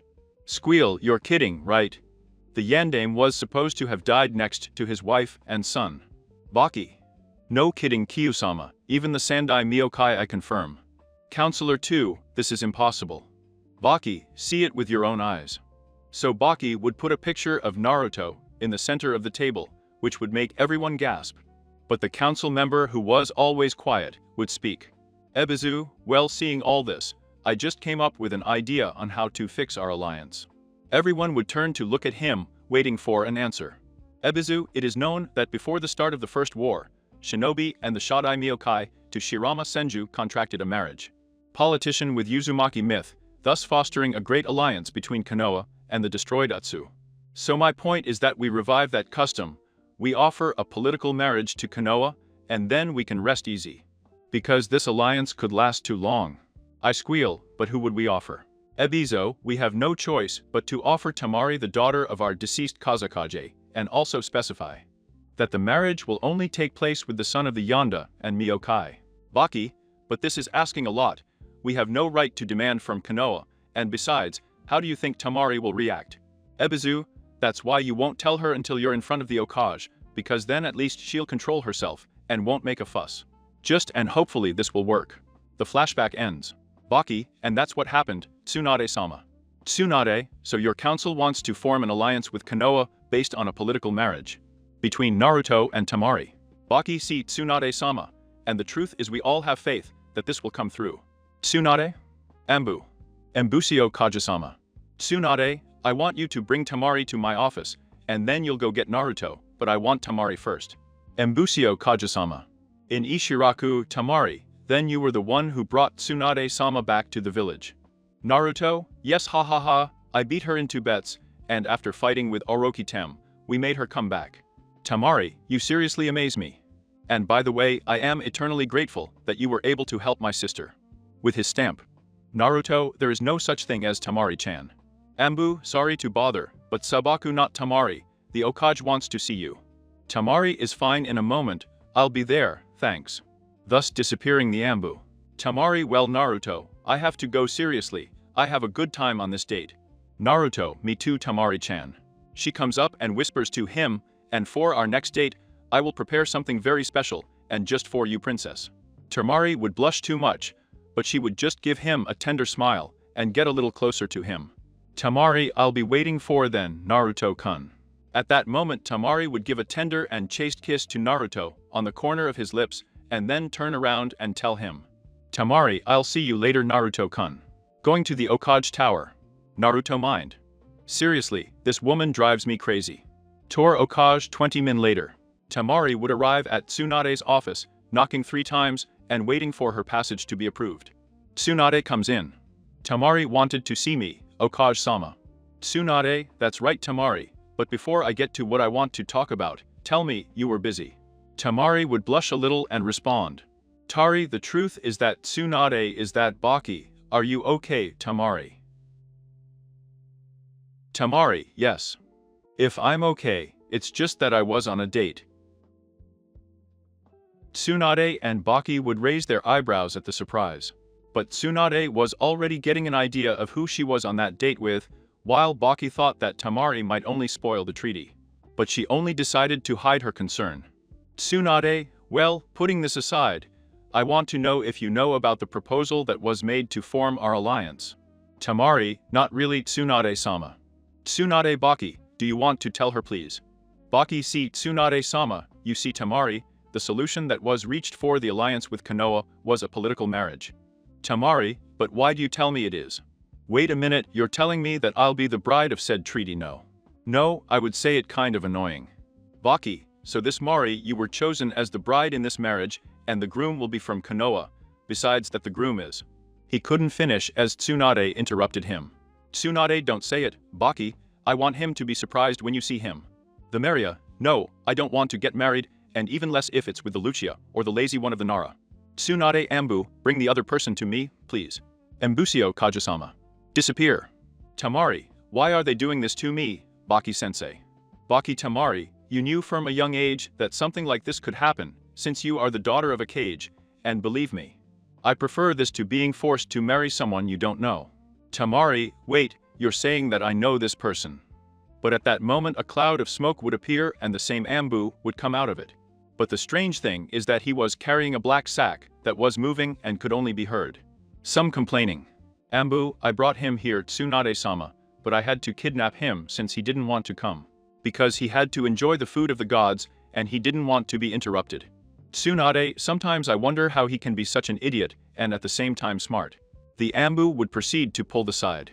And everyone would only hear someone complaining and starting to come out of the sack, until Tamari was shocked to see who it was.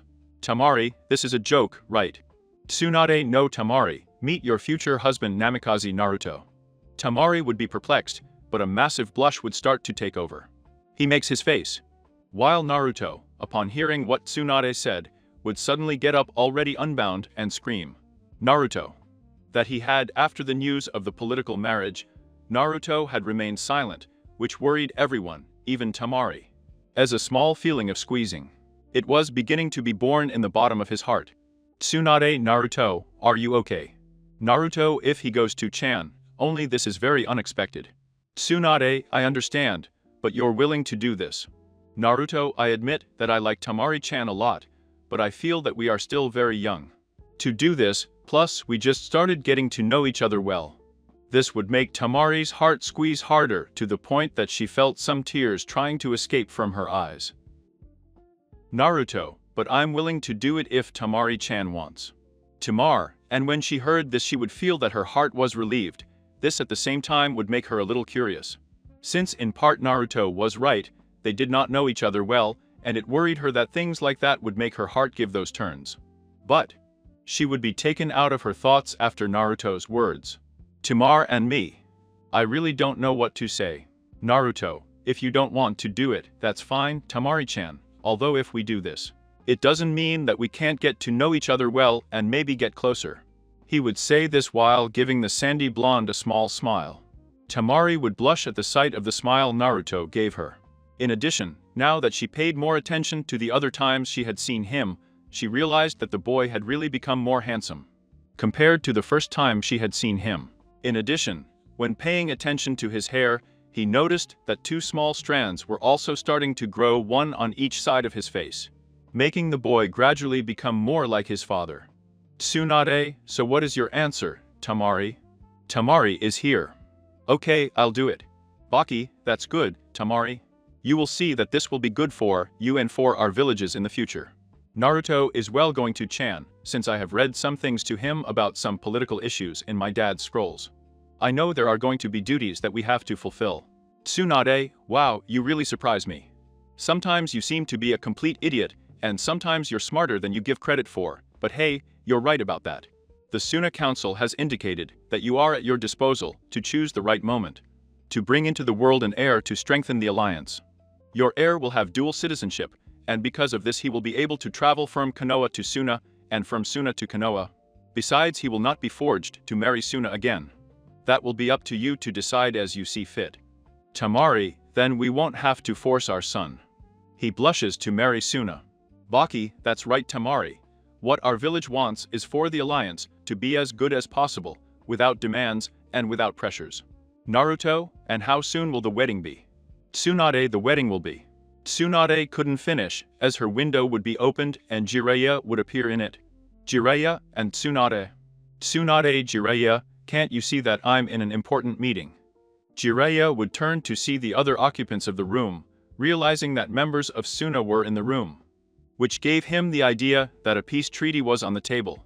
Jiraiya, oh I see, I'm sorry for the interruption, but I just wanted to ask your permission to take Naruto on a training trip. This would surprise everyone, but more so Naruto. Tsunade, what's the reason for this, Jiraiya? Jiraiya, well, I can tell, it serves that Suna is also attentive to this. Baki and Temari would be surprised as Jiraiya of the Sannin would give some information to them as well. Jiraiya, well, the reason I want to take Naruto for training is because Akatsuki is about to start his quest for the Beaches. Baki, wait, Jiraiya-sama, he's saying that this Akatsuki guy is looking for the Beaches. Jiraiya, that's right Baki, Akatsuki is a mercenary group of S-class ninjas who are in search of the Hinchirikis. Fear and that. Doesn't that mean they're after Gaara too? Hirai, and so it is also that they are also after Naruto, but if I have to make a superstition, I would say that Gaara would be the first target of Akatsuki, because he has Lichibi. Baki, I see, we will have to improve defenses and keep an eye on these guys. Jiraiya, you will identify them because of their clothes, as they wear black capes with red clouds and always travel in oxen. Baki, thank you for this information, Jiraiya-sama. So, this makes our alliance come under a bit of pressure, doesn't it, Tsunade-sama?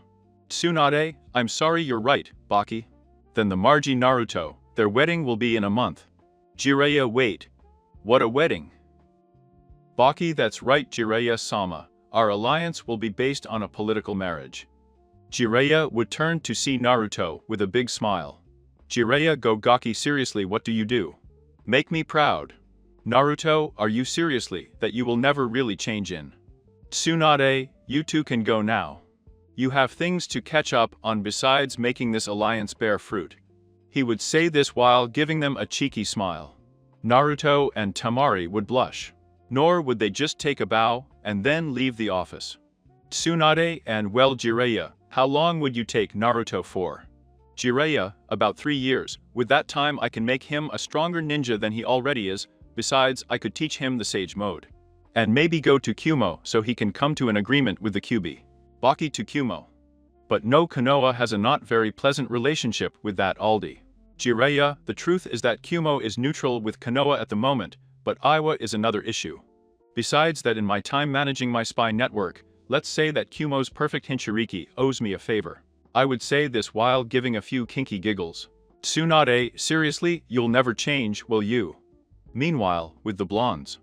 When leaving the Okage Tower, Naruto would take Temari by the hand and run her towards his house. Temari, hey, Naruto. Where are you taking me? He would say this while blushing from Naruto's action. Naruto, I'll take you to my house. Well, our house, because soon it will be yours too. Temari, upon hearing that, would feel that her heart would jump with excitement at Naruto's words, something that would intrigue her again. Because if she was sincere, Naruto attracted her too much, since with how little she has tried, he has felt very glad the times he's been by her side. Temari, how can you be so happy with all this about the marriage thing? Naruto, I'll be honest with you, Temari-chan. From the first time I saw you, you caught my attention. I noticed that the supposed infatuation I had for my teammate was actually just a farce. Since the day I saw you, I felt what a real infatuation was. And that's why I decided to become a better shinobi. I got stronger in such a short time since I wanted to get your attention, and I felt so happy that I was able to achieve it. After that said, I would turn to look at Temari and see her blushing. Naruto, besides that the news of the marriage did surprise me too much, but after the date we had, something in my heart became stronger and a feeling was born, and that is a feeling that I want to keep for my whole life and more than. Now this marriage. It gives me the opportunity. Temari didn't know what to say. All her blood had gone up to her head, making her look like a tomato. Even her blushing would make Hinata fall far behind on that branch, but all the words Naruto had said made her heart start jumping with excitement, an emotion that she interpreted like the birth of a growing fondness for the blonde who was pulling his hand. Fear and mind. Maybe this marriage can't be that bad. It's been 2 months since Naruto and Temari were engaged. Quite a few things have happened in these 2 months. The first important thing that we can know what happened. Well, it was a small talk that Sund had with Temari, and at the same time Jiraiya had a conversation with Naruto at the same time. Flashback. The day after the news of Naruto and Temari's engagement, the latter was summoned to the Okage Tower by Tsunade herself, because a small talk would take place between the two.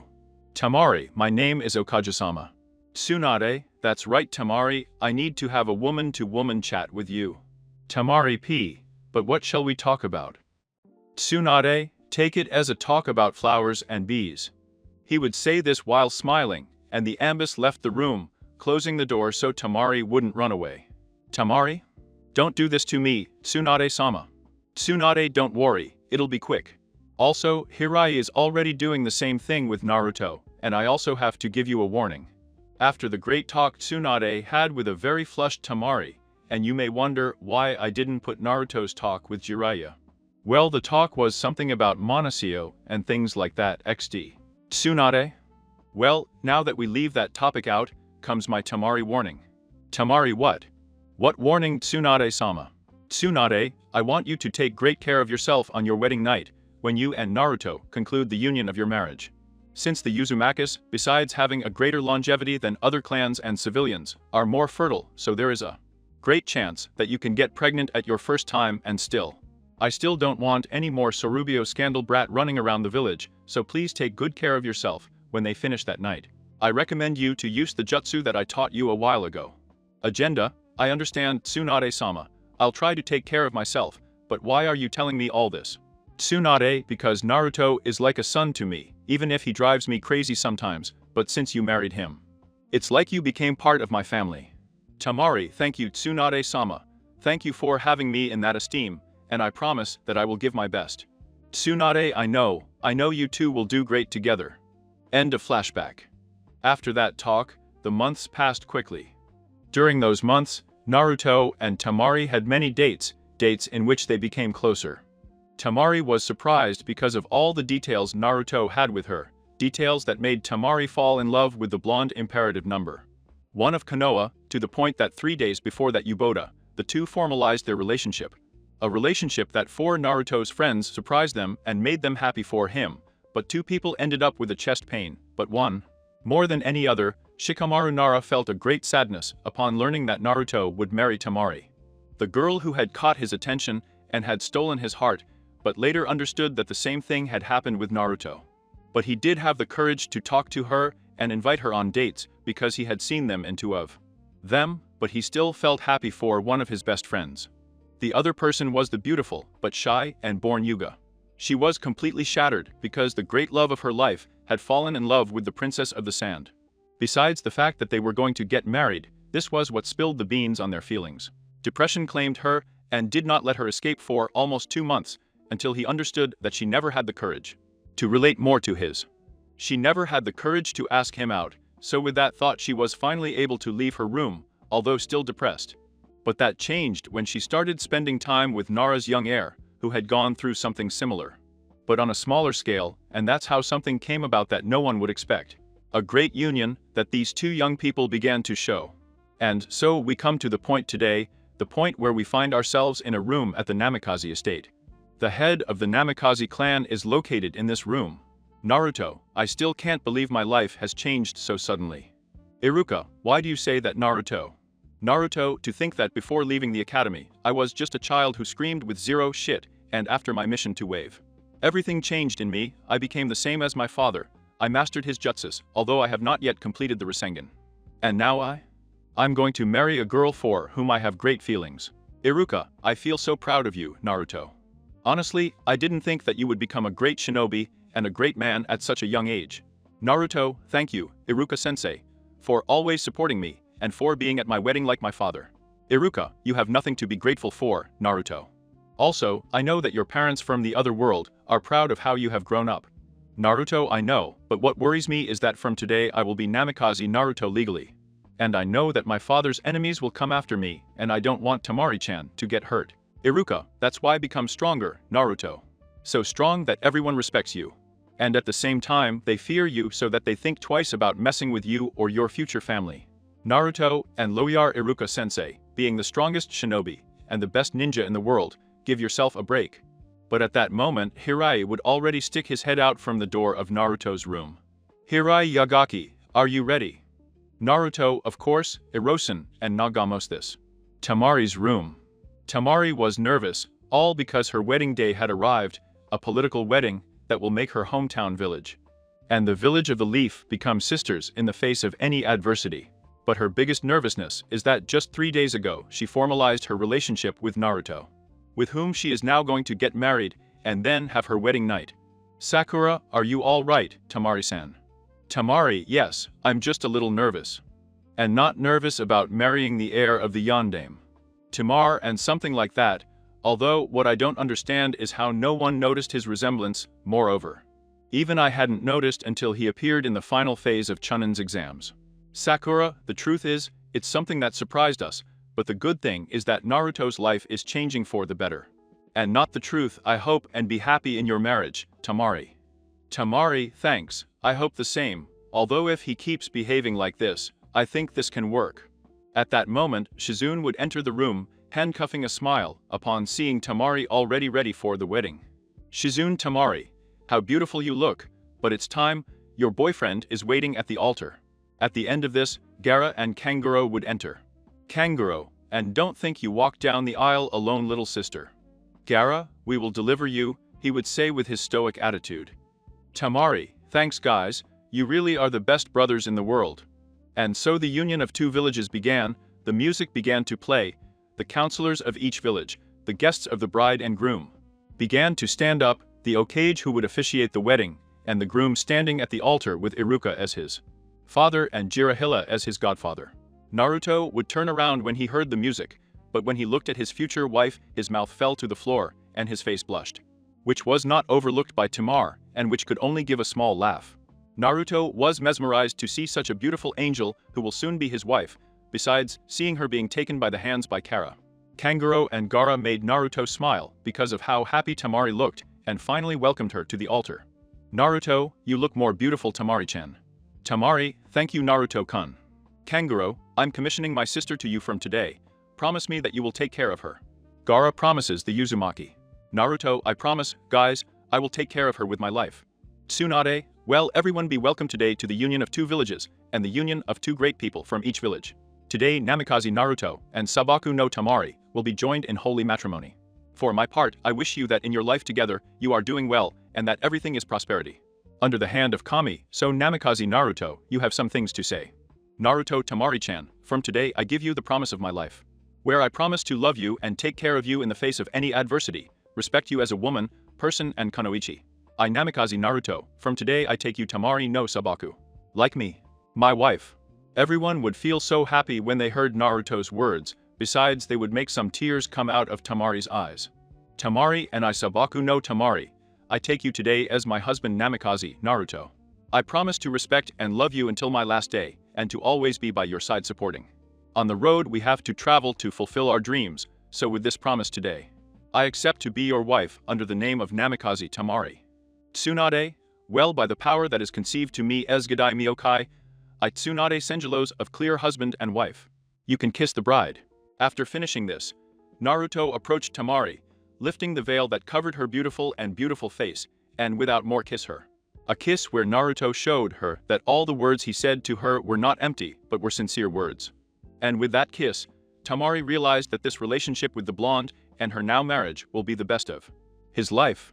And so the great union of two villages was realized, all by the sacrifice of two people who already had a small feeling. But this has given them the opportunity to take that feeling beyond everything. The day after Tamar and Naruto's wedding night, the two blondes met. They were totally naked in his bed, but as everything has a beginning and an end, this case was no exception. Since a strong blow would make the blonde wake up, so he would put on his clothes and come down to see who the person was that he had just interrupted his sleep. Naruto, is there anything I can help you with, Neko-san? Mbuneko. Okage-sama needs your presence, Namikaze-san. Naruto or Kier right away, but please Naruto will be fine. Mbuneko. Okay Naruto-san, I'll see you. After leaving the Ambu, Naruto would enter his house to change, but before leaving, he would leave a clone, making breakfast for his blonde wife, and so he would leave for the tower or cage. 10 minutes later, Tamari was waking up because her nose picked up such an exquisite smell that it made her stomach roar, which would make her wake up suddenly, but she would be surprised to see that the other side of the bed would be empty, which would make her wonder where her blonde husband was, but when she looked under the covers and saw that she was completely naked, she would blush and the memories of her wedding night would hit her suddenly, but the smell would cause his memories to be interrupted, so without further ado, he put on his underwear and a Naruto shirt that he saw in the closet and would go down to see where that smell was coming from. Tamari, what are you doing, Naruto-kun? Naruto clone Tamari-chan, you are already awake, and to your question, I make you breakfast. Since the boss did not want you to be without breakfast. Tamari boss. So you're a clone, but where's the real one? Naruto clone had to go to grandma, and apparently you're not going to like what's going to happen. Tamari, why won't I like it? Naruto clone, he's going to tell you personally, but you better sit down and eat Tamari-chan. Location office minutes before. Naruto. What are you taking care of me for, Bakken? I would say as he walks in through the window. Tsunade, why can't you use the door, Naruto? Naruto, I thought you needed me urgently, that's why I came in through the window. Tsunade, well it's okay, let's just wait for Jiraiya to arrive. And at that moment, the Sage of Toads appeared. Jiraiya, I've arrived, and I see that Naruto too. Well, we can start now. Tsunade, well, whatever Naruto calls you for, is that Jiraiya wants to take you on a training trip for 3 years. Naruto that I have, because just when I just got married. Hirai, we have to move now, Akatsuki boy. He's about to start his hunt for Bijus, and I want you to be ready in case you have to face them. Naruto, but what will happen to Tamari-chan? Tsunade, she will be here in the village, so don't worry. In addition, I will notify both councils of each village to be able to postpone the marriage clauses for a while. Naruto, she's not going to like this at all, and when we leave Erosanin. Jiraiya tomorrow morning. Naruto, or I'll have to let Tamari-chan know. Tsunade, I want you to come back stronger than you already are. Naruto Ogba-chan, by the way, what's going to happen with the Sasuke theme? Tsunade is preparing to receive a trial in the coming days. Depending on her answers, it will be seen what sanction she will be given. Naruto Ogba-chan, then I'm retiring. Namikaze Mansion. After a few minutes of jumping on the roofs, Naruto had finally arrived at his house. But he was surprised to see that Tamari was waiting for him on the porch of his house. Do you have something to tell me, Naruken? Tamari said. Oh, I see my clone mentioned something to you, but if I have to talk to you, Tamari-chan, Naruto said. And that would be it? Well, the thing is that Erosanin will take me on a training trip for 3 years, and the problem is that I can't bring you with me. Tamari-chan, the blonde one would say. I see, and what is the reason for the trip? I asked Tamari. For Akatsuki, Hiroshinen wants me to know how to face them without needing him to help me, besides that with the skills I have, I will be able to against one or another, but not with all, and that's the reason. Okay, I understand. I really don't know what I'll be able to do without you in 3 years, but I'll try to get by. But about our political marriage. What will happen to the clause of having our heir? Va-chan will be in charge of convincing the councils to delay that clause until I return, Naruto said. Well, it's okay, just take good care of yourself, please, Tamari replied.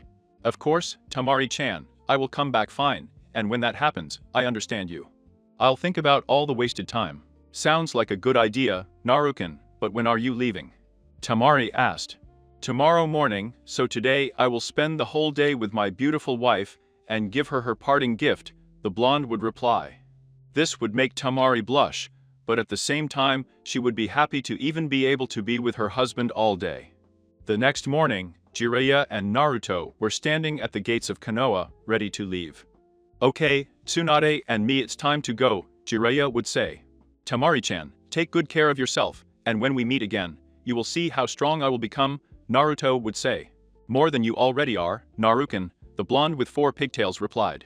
Sure, I'll become the strongest after all, I'm going to be the strongest Hokage in the history of Atabeo, Naruto said. Well, Jiraiya, I want good results at the end of these years, he said. The Senju. Sure, so without further ado we are leaving, take care and see you soon, Jiraiya replied. See you, he's going to Chan and Tamari-chan, take good care of yourselves, Naruto would say as he walked with Jiraiya towards his training. Take care, Naruken, Tamari would say watching her husband walk away. But something would be waiting for the poor young blonde from now on, a pain, and many more emotions. But the biggest surprise will be taken by the blonde on his return. And so ends the first season of this fic. Naruto has left for his training trip, his goal to be the strongest Hokage in history. Will it come true? What will happen to Tamar and these 3 years that Naruto will not be Uzusio Gakure no Sato? It was a very large village, so much so that in its glory time it was considered the 6th great shinobi village. Although it was a village that never sought any conflict, but the fear of the other villages led them to bring the eradication of Dick. This village and those who inhabited this village were the Uzumaki clan, who were the masters of Fuinjutsu. For which Iwa, Humo and Kiri carried out this eradication. And this is where this story picks up.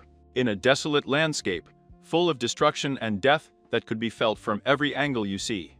To this civilization. But that's something the 2 people standing in front of the biggest building they encountered tried to avoid. Remind me, Gaki, because we are here. I want to know if there is anything left of my mother's clan here. If there is something, I will find it, maybe it can help me. For the future and to be able to improve my Fuinjutsu. I understand your point, but when Ufujo fell, rescue and reconnaissance teams were sent, and all of them denied having found anything.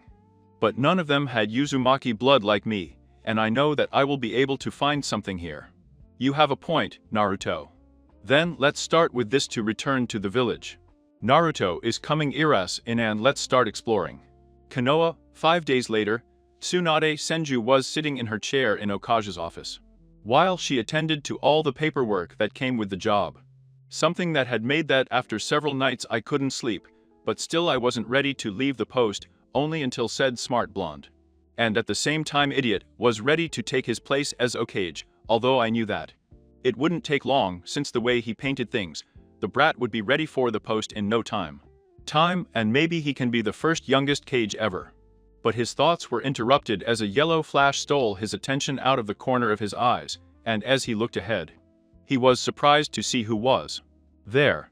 A 1.80 tall, blonde young man with crazy blonde hair and 2 bangs that frame.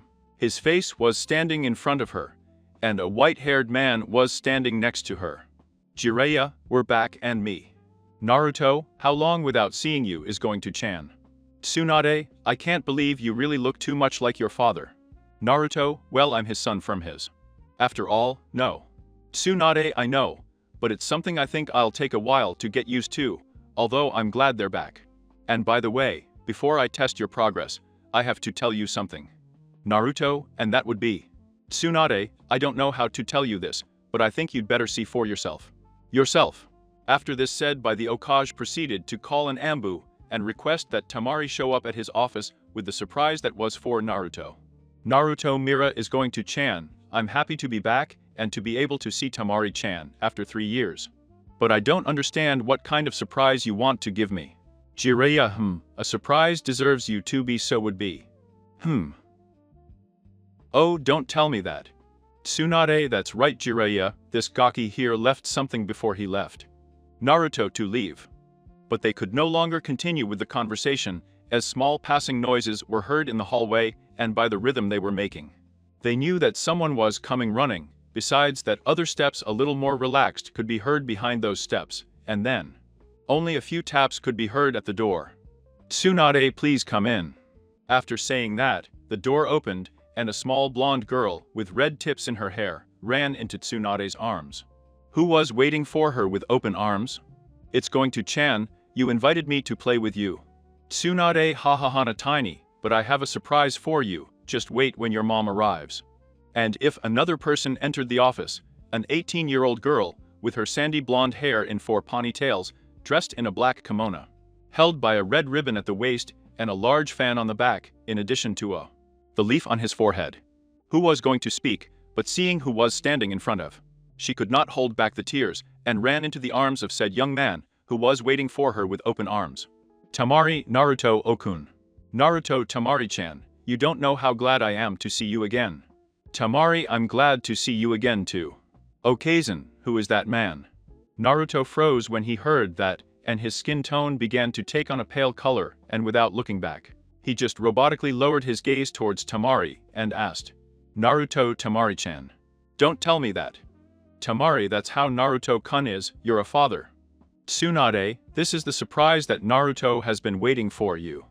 So that man is made Tamar, and Kushina-chan, he is your father. After hearing that, the little girl named Kushina gradually approached the young blonde man who was frozen, and when she looked at him carefully, she realized that if it was his Tuzan, since what made them look alike were the mustache marks, and the same shade of blonde in her hair, though her Tuzan's eyes were blue. And that's when he realized that she had taken her mother's eyes out. And without further ado her tears began to fall, and without further ado, she ran into the arms of her Tuzan, who automatically took her in his arms and hugged her, all automatically. Jiraiya, ha, what a way to come home, isn't it Naruto? Naruto couldn't believe it, he couldn't believe that he, the last Namikaze and Uzumaki alive, finally has a daughter. Daughter who, from what I hear, was named after her mother, but the question here was, when did all this happen? As Tamari knew about his mother if they never talked about her, and the last question is, how is it that he can be a father at the age of 16? But her thinking was interrupted when small hands grabbed her cheeks. Kushina, father, I feel so happy to finally be able to meet you. Naruto, me. I don't know what to say, little Kusachan. I didn't know anything about you, little girl. Kushina, I know, father. Mother said it would be a surprise for when you come back. Naruto, but how is it possible that you speak so fluently with only almost 3 years old already? Tsunade, I can answer that, since I was in charge of taking care of Tamari throughout the pregnancy. Jiraiya, well, I think it's time for you to speak Tsunade and me, since I feel like the Gaki might faint at any moment. Tsunade, well, it's all due to the Kyuubi chakra, so it makes me think that you have some communication with said fox. Or is it not so, Naruto? Naruto will just scratch the back of his neck innocently. Tsunade, well, that made little Kushina-chan develop a more advanced understanding, which made her able to understand things faster. Besides, at her young age, she has the same chakra as your Naruto. Jiraiya, I see, this is something interesting. Naruto, I have a question. Tsunade, and which one would that be? Naruto, why is my daughter named after my mother? Tamar, and that's because Tsunade-sama told me about what your mother was like, so to make it more of a surprise for you, I decided to name her after her. Naruto, I see. So, what are we going to do now, Bakken? Since I would like to be able to spend time with my family. Tsunade, well, I think it's time to test your skills, Gaki, since Jiraiya didn't want to give me any more information. Jiraiya, you will be surprised to see what the Gaki achieved, because before his training, he already knew Irasen no Jutsu and the Rasengan. But what he achieved in these 3 years will leave you open-mouthed. Tsunade, well, I want to see that, so tomorrow at 7 AM at Training Camp 7, be punctual, Gaki. Naruto Ogba-chan, if you don't mind, I'll go spend some time with my beautiful wife and my beautiful daughter. After this said, Tamari would blush while cuffing a small smile, although the case of her daughter was different. Since she started running all over the room while screaming and laughing with happiness, and without more, the now Namikaze family. He left the location office. Jiraiya, the truth is, I wasn't expecting a homecoming. Yes, although coming from the Gaki, anything can happen. Tsunade and well Jiraiya, will you tell me how strong the brat became? Jiraiya, I'll just tell you that the week we left he told me that on his mission to the wave. The QB mentioned to him about some whirlpools that could be seen from the coast of that country.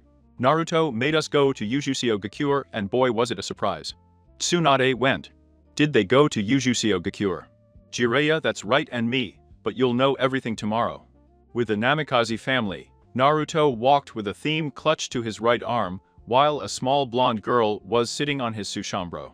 While greeting all the civilians who turned to look at them, some civilians were surprised to see Naruto. Who you are a perfect bald from his father, they were only differentiated by the mustache marks that this blonde had. Naruto, and well Temarichan, will you tell me when our little girl was born? Tamari, even if I told you, you wouldn't believe it. Naruto, and why is that? T. Amrit Sanada-sama told me that your birthday is on October 10th, right? Naruto, yes, but what does my birthday have to do with what I asked you? Tamari, because Kusachin was born on October 11th, Naruto-kun. Naruto was surprised. His firstborn had been born one day after his birthday, something that made him happy, but at the same time, it gave him chills just thinking about the expenses of birthday parties on those dates. Her thoughts would be interrupted when she felt her little daughter recharging on top of her head. Kushina, daddy, what are we going to do today? Naruto, how about some ramen, and then playing in the park? Tamari looks good to me, Naruto-kun. Kushina, if we go for that ramen. Naruto, you love ramen, Kusachin. Kushina is the best food in the world for. Daddy, it's the food created and blessed by the same gods. Naruto would only start laughing when he heard that from his daughter, as he was thinking the same thing. Which he just took a picture of her in the anime style to Tamari. Tamari, seriously, who looks more like you than me? Naruto, ha ha ha ha, don't be discouraged, Tamari. Chan, let's go get that ramen and catch up. And so the Namikaze family day continued, they ate ramen. Well, Tamari ate ramen, while her husband and daughter devoured bowls after bowls of ramen. While Naruto told about his travels to the placekeepers Toiki and Iyami, and in turn to his wife and daughter, who was excited that her dad had traveled to beautiful and cool places. And without further ado, night fell, and it was at 8 p.m. that the family finally came home. Naruto, wow, this was the best day of my life. Tamar, and what is that for? Naruto, I'm finally home with my beautiful wife, and I found out that I have a beautiful daughter. After saying that, he would give a kiss on the forehead to the little girl who was sleeping in his arms, and with the company of Tamari. He took her to the room that belonged to the little one, tucking her in and letting her sleep, but at the door of the Naruto room. He would recharge in the frame, while Tamari recharged next to him. Tamari, is something bothering you? Naruto, yes, very much. Tamari, what is it? Naruto, now that I'm a father, I won't be able to stop getting stronger. Tamari, more than you already are. Naruto, I have to be so that I can protect you, so that I can protect our daughter, the village, and be able to give Kushi-chan a better future. Would you like to know what all this is about, Naruto-kun? Naruto, on my trip with Erosanin, told me that an organization called Akatsuki is gathering the 9 Bijas. I don't know why, but it's not good for anything. I want to protect them and prevent them from using you or Kusachin to get to me. I also already warned Gaara, I just hope and she has trained enough. Tamar, and then that's the reason why I was training like crazy when I went to visit them on Kusachin's first birthday. Naruto, I don't know if I train, since I warned him about a toad, I just hope and everything goes well in the future. Tamar, and you will see that if Naruto-kun, but for now let's go to rest, tomorrow you have a test to give. And we have a daughter who needs to rest, besides that your wife needs some attention after not having you for 3 years. I would say seductively in the Namikaze's ear. Naruto, I like your idea, but we'll have to leave that action for after the test. Otherwise I won't be in top shape for whatever Bakken puts in front of me.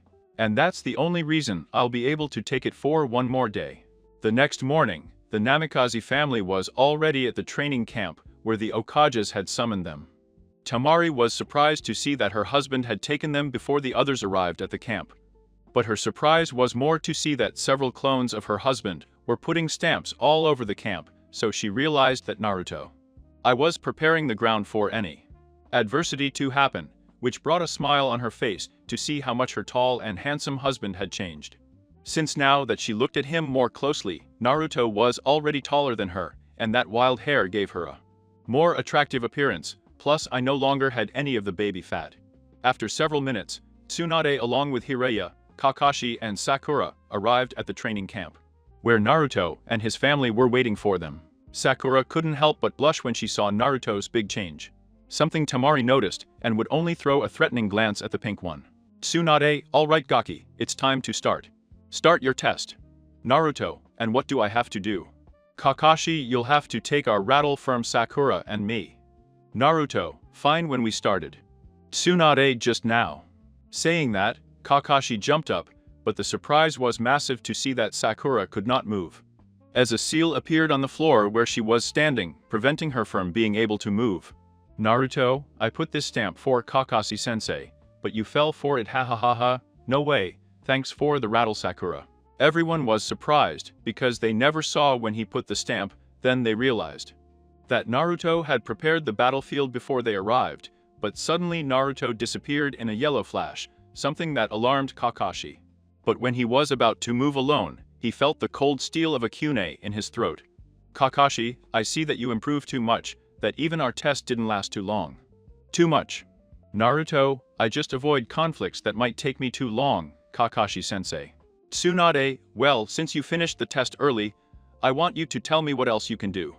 Naruto, well, I am a master of Uzumaki's stamps. I perfected the Rasengan, although if I use it, I can receive a massive damage in my hand. I started learning the Senjutsu with Erosanin, although I still need to perfect it. Besides that, I also learned the Kenjutsu Uzumakis, and the most impressive thing is that I have an alliance with the Kyuubi. I can use his chakra without problems, although I am only able to control 3 tails. Everyone was amazed at the progress Naruto had made over the years, except for Jiraiya, who knew what the brat was capable of. Naruto, then I will get my promotion or not. Tsunade, wow, you really surprise me, Gaki, so I'll trust in your abilities, and from now on, Tsunade will take care of it. Ju, Gadaimyo Cages, I give you promotion to the rank of Jounins. Congratulations. Everyone was applauding the blonde guy, congratulating him on his promotion, but the happiest were his wife and daughter, who hugged him with such happiness and pride. Naruto mind. I am finally close to fulfilling my big dream. Naruto would raise his fist and scream into the air, but what he would scream would make everyone present believe that he would really make it. Naruto. Get ready, Konoha, that Naruto Namikaze Uzumaki will be the Rokuda and Myokai. Unknown place. Do you think he's ready? Of the 4, he is the most advanced and strongest at the moment. But one can reach it quickly, since he has all the scrolls of his family. We can only wait and see that the boy is ready. That guy is preparing something very bad. And only the 4 of them will be able to stop him. I see, then we'll just wait. It will be chaos when they see each other, but they will overcome everything for the sake of humanity. Konoha. Naruto was enjoying a great ramen with his wife and daughter, who were talking very happy about Naruto's promotion. But said blonde would begin to feel something strange, a feeling that overwhelms his heart and his thoughts. They were stronger when they saw that in a puff of smoke a small green sack with gray hairs appeared. Naruto Fukasaku-sama, what are you doing here? Fukasaku, I'm sorry for interrupting you, young Naruto, but the great wise Zappo wants to see you and it's urgent. Kushina, are you going to go, daddy? Fukasaku upon hearing that would be shocked, and her surprise would increase upon seeing the little girl. Fukasaku, Naruto-chan, don't tell me that. Naruto, I'm a father. Ha ha ha ha, it's amazing, isn't it? Fukasaku, fine, I won't waste any more time, I'll take you 3. Naruto hopes that. And without more, the 4 disappeared from the ramen bar, to then blink and find themselves surrounded by great nature and great mountains. Fukasaku, little one, come with me, we'll leave you in miscare. Kushina, who is Ma? Naruto, her name is Shima, and she is Fukasaku's wife, Sama. Temari, do you think she wants to take care of her? Fukasaku will do it, and you two come with me. After leaving Kushina with Shima, the 2 blonde young men followed Fukasaku to the entrance of a large cave, where a huge old and blind toad was located. Fukasaku, great sage Gamamaru, I have brought Naruto-chan as you asked. Gamamaru, well the truth is, this premonition has me intrigued, besides I can't get it out of my head. Naruto, why is that great Gamamaru? Gamamaru, a great storm is waiting for us, when the sky gets dark, and the huge 10-handed beast rises to the fight. One man will cause great destruction, but 4 bright young men, like the sun, will unite to end that evil. Naruto, 10-handed beast. Tamar and 4 bright young men like the sun. Gamamaru is all I remember, young Naruto, it's all that repeats itself day and night. Naruto, I see. Then I'll have to train more. Gamamaru, and you have to do it now, young Naruto. I know you have something to do with this prophecy. Naruto, I will do it thanks for the heads up old Gamamaru. Tamari was pensive, since that about the 4 bright as the sun young people left her very much in her thoughts. Fukasaku, all right Naruto-chan, I'll send them back to their home, let's go get the little one. After going to pick up Jera Kushina, Fukasaku proceeded to return the small family back home. Tamari, wow, I wasn't expecting that prophecy. Naruto, the old Gamamaru is a strange thing, and I keep wondering how it is that he has such visions. But if something bad is about to happen, I will have to train more. Tamari was going to speak, but an ambo was interrupted. Neko Namikaze, Okage, Sama requests your presence. Naruto will be there in a moment. Naruto would take Tamari by the waist, and Kushina by the small hand, and just disappeared in a yellow flash. Tsunade was impatient, she had sent an ambo to look for Naruto, but it was already noon, and the ambo could not find him. It wasn't until Hiraya told him that Naruto had gone with his family to Mount Myoboku, something that intrigued them. But their thoughts were interrupted when they saw a flash appear in the office and then see the Namikaze family. In the room. Kushina daddy, that was great, when do you think you'll teach me that jutsu? Naruto, sure my little one, but you'll have to train a lot before I show you this jutsu, okay? It's okay, daddy. Tsunade, I see you're here, I have something important to tell you. Tamar, and that would be? The blonde sandstone would say with a bad feeling. Tsunade Akatsuki has attacked her Nagakura, and Gaara has been captured. The room was silent for a moment, until the sobs of a Tamar, and broke the mood, but Naruto would take his hand to try to calm her down, and then talk to Tsunade. Naruto, Tamari and me will be leaving right now, send some reinforcements when you can, and please take care of my little Kusachin. Tsunade, all right, leave right away, and please take care of yourselves. Without more, the blondes disappeared in another flash, to then be at the gates of the village. Naruto, we're coming for you, Gaara. Namikaze Naruto was standing outside a hospital room, deep in thought. Plans were coming up in his head, plans to get Gaara back, and only one came to mind, to flash and return. Since his brother-in-law already had a brand, if that would be his plan, but it was interrupted when someone called him. Tamari, is something wrong, Naruto-kun? Naruto, is nothing Tamari and me, it's just that I was thinking of some strategies to save Gaara. Tamari, what did you come up with? Naruto, only one, but it would be something crazy, and at the same time dangerous. Tamari, why don't you talk about it with the others? The reinforcements sent by Tsunade-sama have already arrived, and Sakura came with them, she helps to stabilize and heal Kankuro. Naruto, I'm coming, but I need to go over this with my tenant. Tamari is fine, but please don't be late. Without more, Tamari would retire, somewhat worried about what Naruto will do, but she can only trust that everything will turn out well. Naruto Kyubi, are you awake? Kurama, I'm surprised you come to me for some snotty advice, after all our pact makes me help you, doesn't it? Naruto, well it's also to keep your luck. Survival, yes. Kurama, well, if these guys are collecting the Bijis, I can only imagine one thing. Naruto, and that would be? Kurama the Jubi? Noru Jubi. But I thought it was only 9. Kurama, before we were created by Riku. Rikudu Senin, all the Bijilis were one, we were the Yorubi.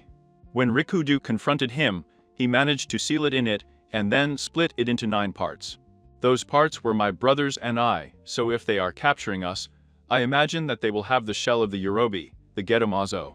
Naruto, then if they seal them in that Yadomazo. Kurama the Jubi will revive, so if you want to rescue your friend with the flash, you will have to block my power completely, so that you do not get trapped in the seal of the 10 dragons. Naruto, I see, but Naruto would stay silent as his mental space suddenly turned black. Kurama was surprised by this as he was seeing the same thing as Naruto.